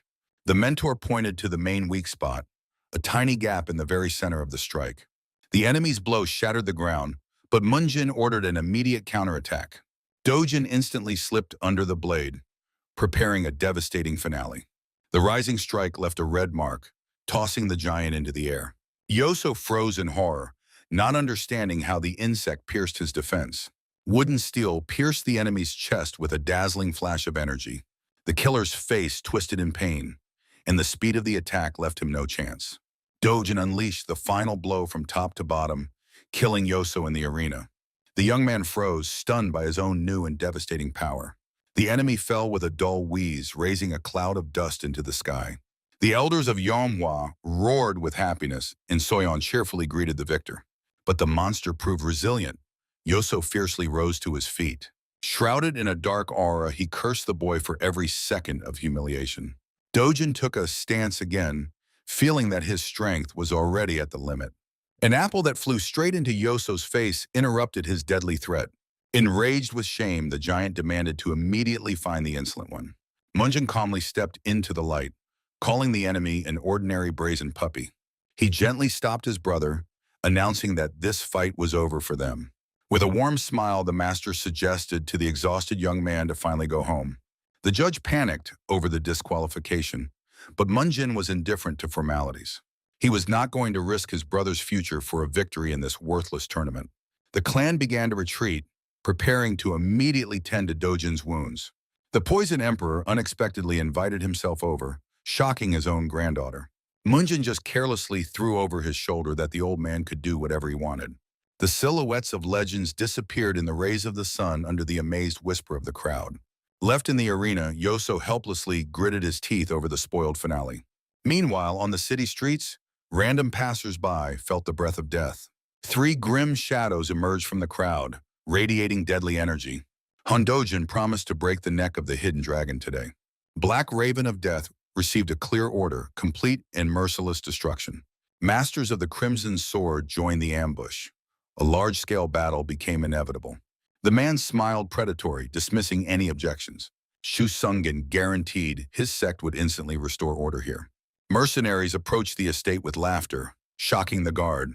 The rotten gates of the residence caused only contempt in the leader. One powerful kick turned the entrance into a pile of splinters. The servant was stunned by such unheard-of audacity. The attackers confidently walked through the yard, ignoring the guard's shouts. The villain slyly justified the rot of the tree, hiding a snarl. A brief flash of anger quickly silenced the servant with horror. Meanwhile, the warriors of the Manhwa clan were returning sated after the banquet. Giants enjoyed memories of a delicious dinner and rest. The brothers joked, mocking the awkward shyness of one of the warriors. However, near the house, only completely shattered gates awaited them. Shock instantly turned into rage at what was seen inside. While the mercenaries hurried their own, the hosts had already assessed the scale of the audacity. The leader trampled on Ma Sok's head, pouring outright dirt on the clan. He mocked rumors about the questionable connections of the estate owner. The 4 brothers gloomily prepared to tear apart the uninvited guests. The attacker only laughed, considering the giants ordinary clowns. The warrior's eyes flashed violet. The order to draw weapons sounded instantly. The red-haired mercenary suddenly recognized a deadly threat in these giants. Enveloped in a red aura, the brothers rushed into a devastating attack. Young Mr. Munjin calmly stepped out to the noise of the bloody commotion. In a moment, the attackers were already lying pressed to the ground. The warriors reported a light massage for those who touched their brother. Frightened Masok ran to the master in tears for comfort. Munjin calmed the servant, recognizing among the beaten the leader of the mercenaries. The one-eyed leader felt an icy horror and panicked, begging for mercy. The master ordered to pick up the trash, and a heavy boot pressed Sungan into the cobblestones. Munjin coldly inquired whether the guests had come for revenge for that blind fool. Sungan proudly introduced himself as a master, but the young man was only interested in the contents of his wallet. While the boy pondered the battle heavens, a majestic figure rose behind his back. The leader's eyes widened with deadly horror. He recognized the legend. Tensumun, wrapped in a poisonous aura, accused the attackers of encroaching on the Orthodox clan. The angry gaze of the elder left no doubt. This was an official declaration of war. A wave of green energy covered the courtyard, burning away the remnants of the will to resist. The mercenaries choked on panic, sensing the approach of the end. Even the clan warriors and children froze under the incredible pressure of power. The earth trembled from the terrible thirst for murder emanating from the old man. Sungan did not understand how this monster ended up defending the worthless estate. Before them stood the legendary Emperor Yadu, one of the strongest men in the world. Every second of hesitation promised the attackers a painful death. The leader fell to his knees, smashing his forehead against the stones in hope of forgiveness. The rest of the villains instantly joined the humiliating plea. Animal fear turned the formidable fighters into trembling rats. Sumun promised to gnaw on their bones during the evening drink. His next threat was even more terrifying, to skin all their relatives. Sungan desperately shouted, trying to justify the fatal misunderstanding. A sudden burst of energy instantly dispersed the thick green poison. Tensumun and Heya froze. Someone dared to stop this deadly hurricane. Munjin calmly advised the grandfather to restrain himself for the sake of the children's psyche. The young man released his own red aura, reminding who the real master here was. The elder laughed and ordered the wounded to be sent to the hospital immediately. Little Soyeon grumbled discontentedly. She wanted to see the continuation of the massacre. Munjin picked up a sharp splinter, assessing the damage to the broken gates. He grabbed Sungan by the throat, preparing a painful reckoning for vandalism. A shard of wood entered the leader's chest with a crunch, forcing out a bloody scream. The Lord inspiredly invented a legend about the century-old gates, blessed by the stars. The true culprit of the pogrom screamed in horror, vainly denying guilt. Munjin, with a terrifying smile, set the price for complicity, 10,000 neon. The brazen extortion stunned the elders and warriors with its absurdity. Shrouded in a bloody aura, the young man firmly grabbed the frightened victim. The mercenaries panicked, begging to ease the pressure while Munjin calmly prepared the reckoning. The defeated enemy trembled under the Lord's sword, confessing a sin worthy of death. The one-eyed man hysterically agreed to everything, but the young man instantly doubled the stake. The wounded villain banged his head on the ground, begging for mercy. The redhead swore on his life that he would never dare to touch the clan again. Munjin's deadly energy ominously hovered over the fallen enemy. The young man's burning eyes promised these scoundrels would not get a second chance. The Lord ordered to immediately sell all the scoundrels' property for compensation. The attackers were given only until tomorrow to voluntarily disappear. Heya silently analyzed the brutal massacre with an extremely serious expression. Within a few days, under the bright sky, the estate began to change rapidly. The craftsmen diligently renewed the walls, roof, and installed massive oak gates. Munjin smiled contentedly, watching the revival of his native home. However, grand changes in the building renovations were only just beginning. A queue of craftsmen lined up at the clan, tempted by payment and training. The young man was irritated by only one detail in this perfect picture. Heya gracefully served tea to the poison emperor in the new gazebo. Tensumun enjoyed the aroma, ignoring the outraged shouts of the master. The girl calmly justified the guests' daily visits with large supplies of leaves. Munjin openly expressed dissatisfaction with the impudence of the uninvited old man. The elder only laughed, mocking the petty stinginess of the young lord. The youth reminded the idler of the hard work of the workers who were repairing the roof. Sumun suddenly changed his tone and seriously apologized for his actions. The old man was genuinely interested in the nature of the young man's mysterious energy. The elder set aside the cup, preparing a dangerous test of strength. A lightning strike, wrapped in deadly poison, flew straight at Munjin. Munjina's huge sword barely restrained the swift green strike, sparking. The youth was stunned by the incredible physical strength and speed of the elderly guest. The old man mercilessly pressed with energy waves, forcing the boy to maneuver on the edge. Frightened, Heya vainly begged the grandfather to stop this unexpected duel. The fight engulfed the yard, shocking the workers with massive bursts of power. The clan elders watched in panic as the sudden deadly battle unfolded. Tansumun concentrated a dense, deadly cloud of poisonous smoke in his fist. The powerful, poisonous, explosive fist crashed down on the motionless Munjin. The young man activated the third form of the secret technique, preparing to repel the devastating attack. The boy's face contorted with tension, and his eyes flared with red fire. The giant tornado, Destruction Chi, tore through space, colliding with the poison. The destructive blue wave covered the residence, demonstrating the incredible power of the strike. Heya desperately shielded herself with her hands from the unbearable magical wind. The old man watched in surprise as Munjin calmly landed, dispersing his magic. The young man uncovered the trick. Instead of poison, the old man used ordinary, harmless powder. Sumun smiled triumphantly. His guesses about the legendary style were confirmed. Munjin demanded explanations on how the old man knew his secret technique. The old man calmly returned to tea drinking, inviting the impressed boy to sit beside him. The young man only smiled boldly, assessing the impudence of the cunning old man.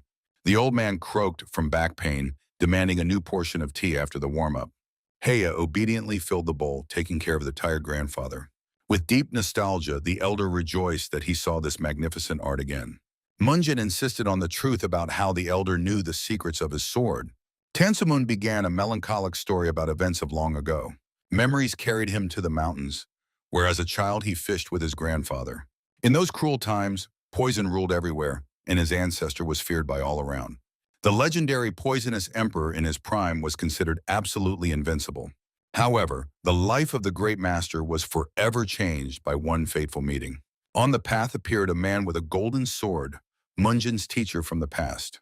Little Suman watched as his grandfather anxiously pushed him away from the mighty guest. Children hid behind stones, tensely watching the warriors in black.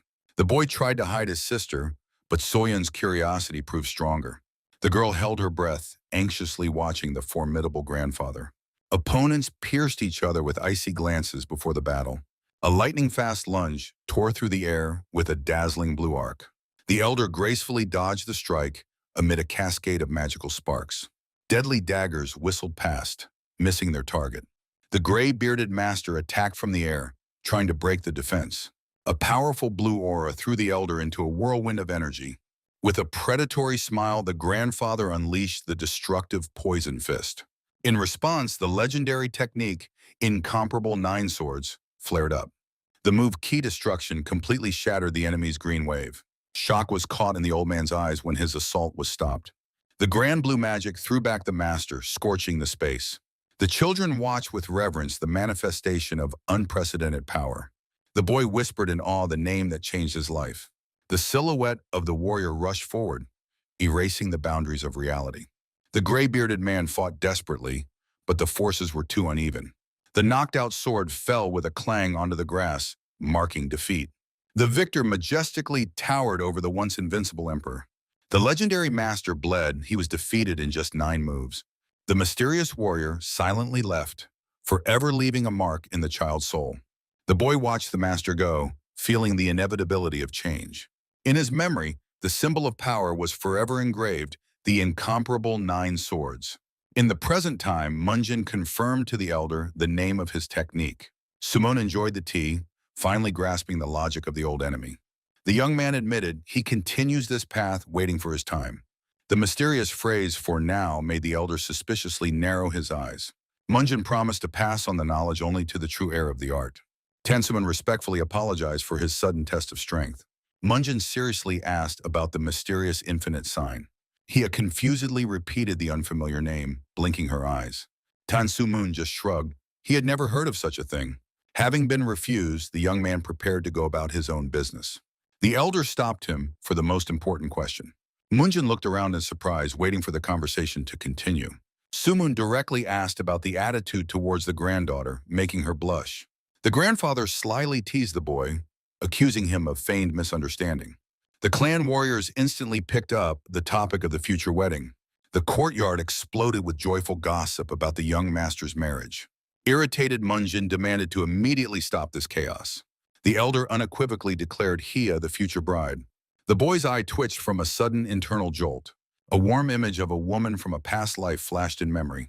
The youth gently refused, stating that he would not marry in this incarnation.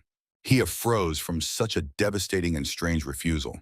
Munjin finished her off with a phrase about inappropriate taste.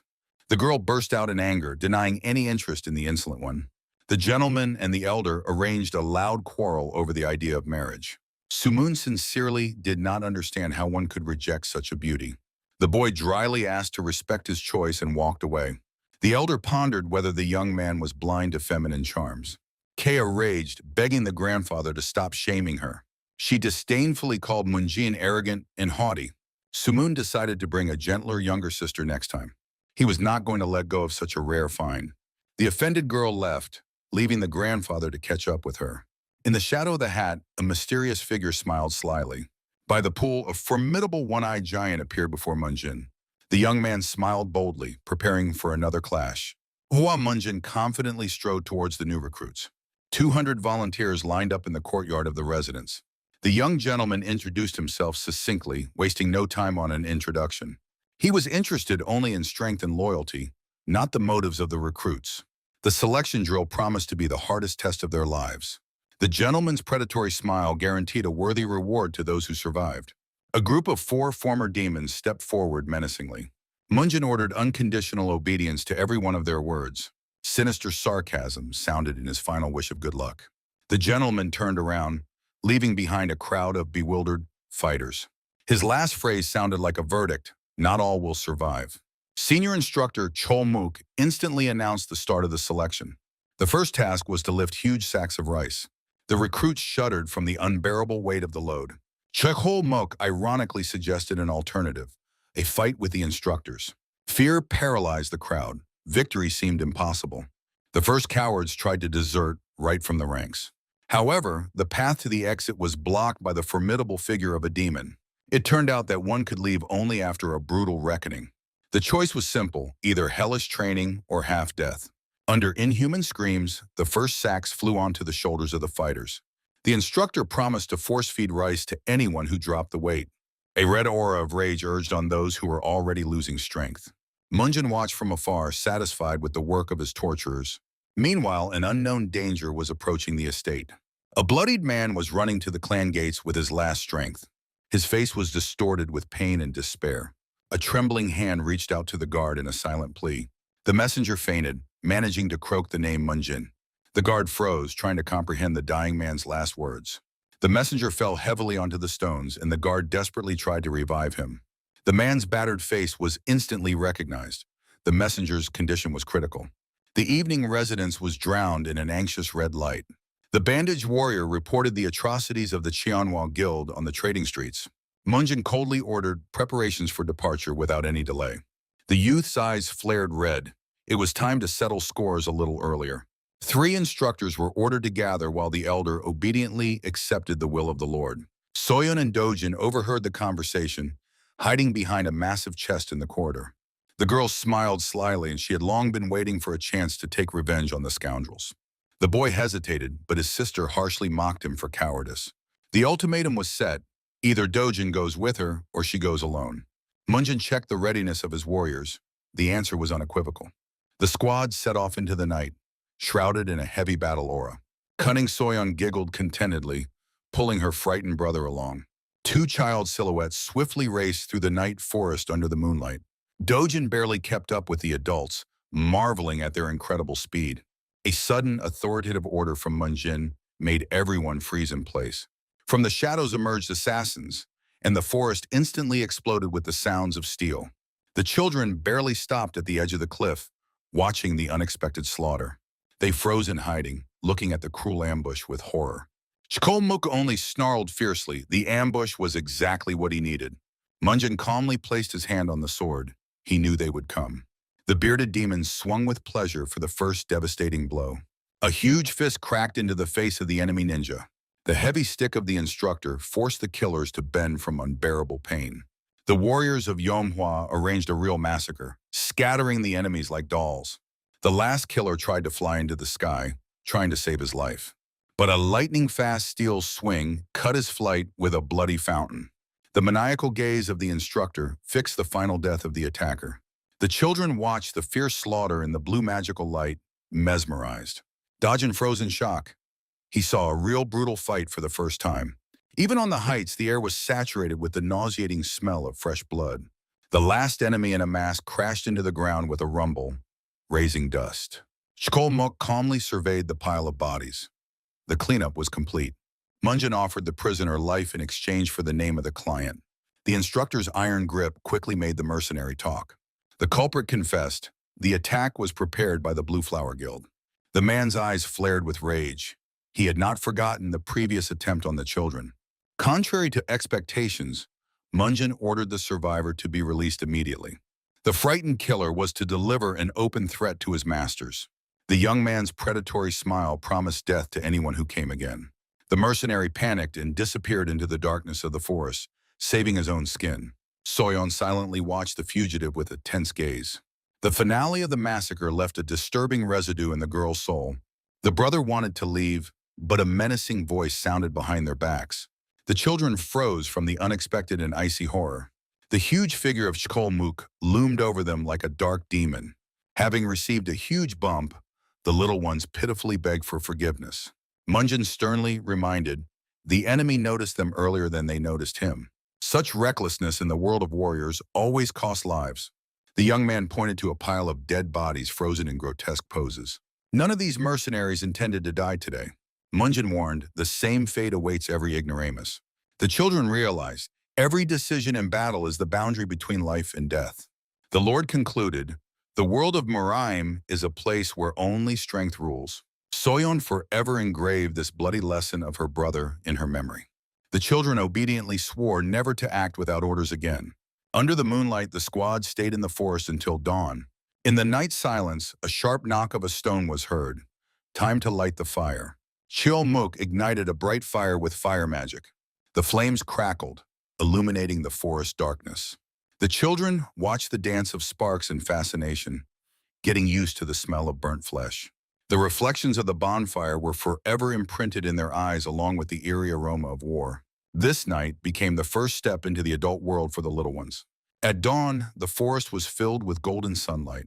Munjin hurried the squad home, anticipating a grand scandal. The instructor jokingly urged the young troublemakers. The squad briskly moved towards the residence, quickening their pace. Meanwhile, in the mansion, the elder was frantically searching for the missing heirs. The man grabbed his head, not understanding how the children slipped out of supervision. In the forest, Chanthi mocked Dojin, who had again fallen under his sister's influence. Soyeon only slyly squinted, enjoying her power. The boy irritably complained about Soyeon's repeated threats and manipulations. Suddenly, the silence was broken by a scream. A wounded woman was desperately fleeing from her pursuer. The maniac cruelly grabbed the victim by the throat, enjoying her pain. The killer's sinister smile promised the woman a terrible death. The unfortunate woman reached out to the travelers, begging for rescue. Chanthe was outraged by the cruelty and ordered Dojin to stay behind. But the instructor suddenly froze, seeing the true face of the enemy. Before them stood a demon with a long tongue and bloody eyes. Chanthe instantly shielded the children, realizing the deadly threat. Cold sweat appeared on the warrior's forehead. A fight with this monster promised only death. He tried to settle the conflict with words, hoping to simply leave. The madman only snarled, ordering the dog to get away. The monster mockingly offered Dojin to enjoy the bloody spectacle. The boy clenched his teeth, unable to endure the mockery of the nun. Dojin boldly stepped forward, demanding the woman be released immediately. Chanthe was stunned by the boy's audacity, and Soyeon anticipated an interesting outcome. A sinister shadow loomed over Dojin. The maniac threatened to beat the boy to death. He promised to tear the child apart, enjoying each of his screams. At the decisive moment, Chanthe covered the children with his massive blade. A powerful strike tore through the air, but the killer instantly vanished into the shadows. The red silhouette easily flew over the instructor, demonstrating insane speed. Cold sweat froze on the giant's face. The enemy turned out to be too fast. The maniac landed softly, maintaining a confident predator's grin on his face. Frightened, Dojin desperately called for his only protector. Licking his lips, the killer eagerly prepared for a real slaughter. Chanthe breathed heavily, realizing a master of the highest level stood before him. He ordered the children to run to a safe place without stopping for a moment. With a determined cry, the instructor rushed into the attack, buying time for escape. The blades clashed, scattering a cascade of fiery sparks around. The maniac laughed, enjoying the chance to finally stretch out. The bloody dance only fueled his insane appetite.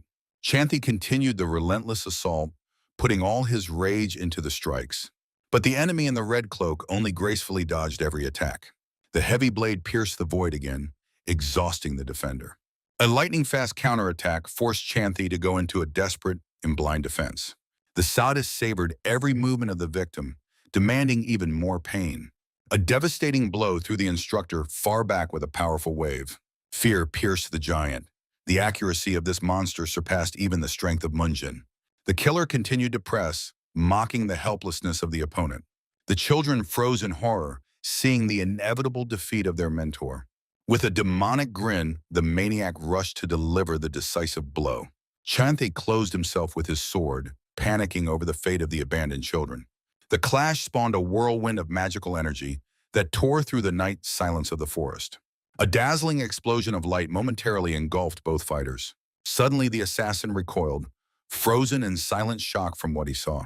Seeing the savior, Dajin Soyun burst into joyful cries.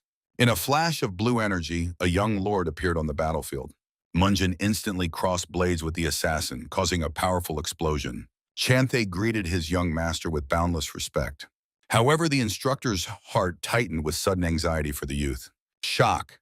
Even the incredible power of the lord began to yield to the enemy's pressure. The maniac smiled predatory, assessing the skill of the new opponent. A barrage of devastating moonstrikes crashed down on the defender. Munjin barely held back the fierce onslaught, gritting his teeth from the strain. A powerful wave of energy threw the young man far back. The gentleman gracefully landed after a somersault, instantly regaining his stance. New instructors arrived at the scene, fearing the worst. The bald warrior froze from the incredible ranged power of the maniac. The clan warriors were ready to intervene to save their leader.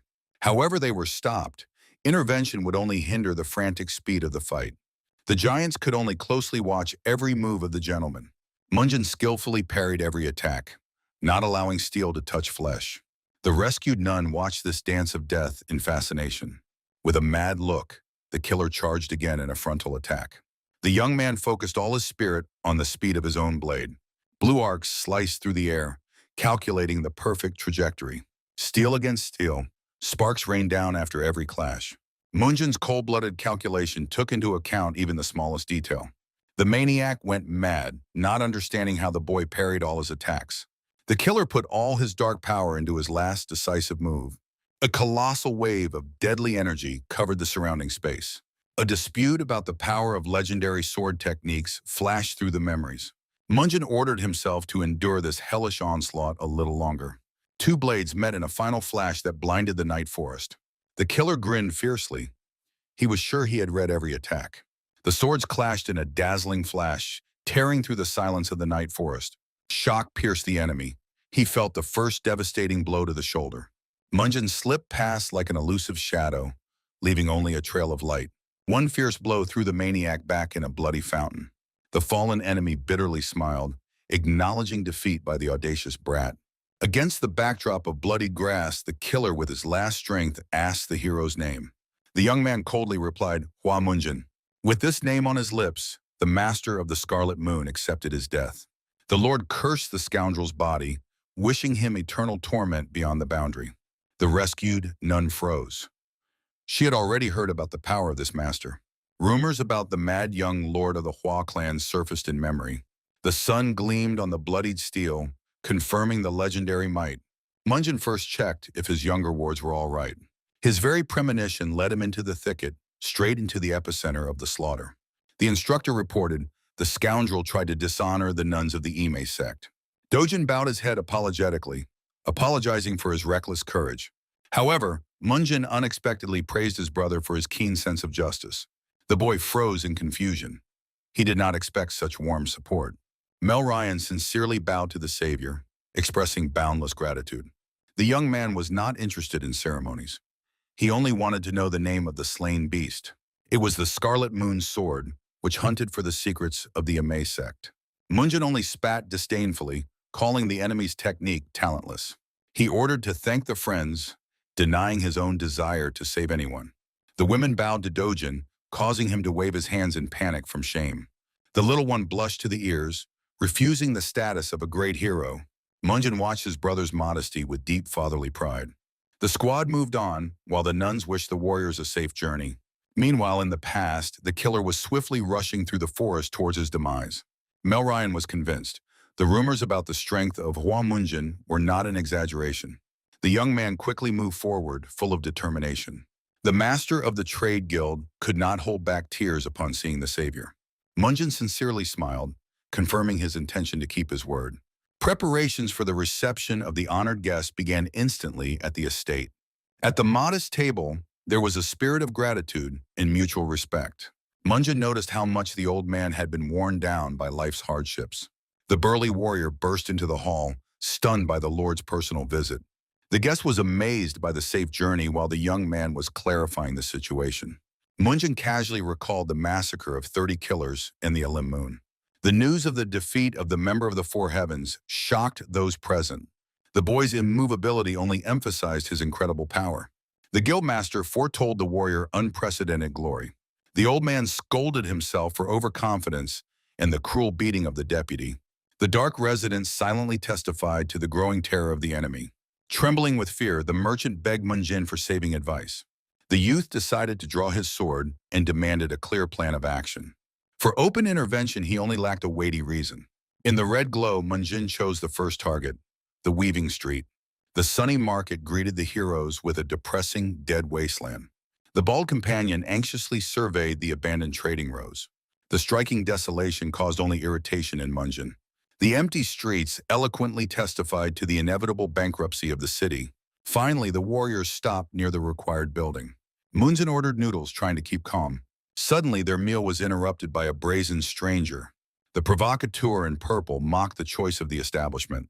The frightened shop owner did not even dare to raise his eyes. The bald warrior tensed, noticing the trap tightening around. An armed crowd in purple surrounded the heroes, preparing for a massacre. Munjin refused to leave the shop, ignoring complaints about the bad food. The warrior with a purple aura ordered the rascals to leave so as not to annoy his brother. The icy pressure of force made the attacker freeze from unexpected fear. The master indifferently stepped away from the table, leaving the bearded man alone with the crowd. Two companions froze near the entrance, watching the brewing fight. Bandits in purple confidently approached the table of the burly warrior. Wrapped in blue energy, the provocateur demanded to leave the establishment immediately. The giant calmly called them clowns, preparing to assess the noodles himself. Enraged accomplices rushed into attack, shouting insults at the fighter. The bald warrior in a pink aura advised the enemies to chatter less with their tongues. He boldly called the attackers to come closer and show their strength. Metal handcuffs stopped the deadly sword strike with incredible ease. A lightning-fast hand movement tore through the air in a bright blue glow. A powerful punch shattered the stone floor beneath their feet to pieces. From the devastating force, one of the enemies was thrown back, choking on pain. The formidable giant loomed over the fallen attacker, who was screaming in agony. The shop owner begged the warriors in despair to stop destroying his property. The witnesses were stunned by the spectacle of a swift and brutal punishment of the insolent ones. The courtyard turned into chaos of broken furniture and mutilated bodies. The evening sun illuminated the majestic residence of the trading group, Punyan. Munjin was focused on working on an important letter in his room. The young master's face remained thoughtful and unwavering. A confident hand calligraphically drew hieroglyphs on a clean sheet. The servant politely broke the silence, inquiring about the young master's progress. Munjin ordered to immediately send the secret scroll to the mighty Tang clan. The assistant shuddered in shock, realizing the scale of his master's connections. A sudden shout from outside announced the return of the warriors with victory. The bald giant brought a whole group of tied and humiliated provocateurs. A hard blow under the knee forced the last attacker to fall to his knees. The Lord satisfactorily greeted his fighters, demanding complete obedience from the prisoners. The captive washed himself with sweat, trembling from the inevitable punishment. Munjin coldly stated, before him were scoundrels from the Qianhua Guild. In a fiery aura, the young man declared full-scale war on the enemies. Shock pierced the enemy. He recognized the legendary Munjin in the executioner.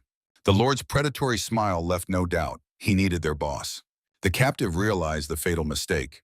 They had walked right into the trap themselves. Munjin gestured to stop the futile talks. The giant with the spear instantly prepared to carry out the bloody order. The spear strike, with a crunch, embedded itself in the prisoner's face.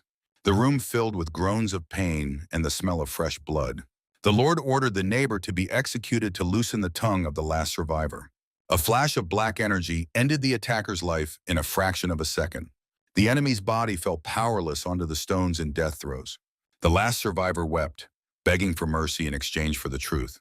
Munjin grabbed the rat by the hair, demanding to immediately reveal the leader.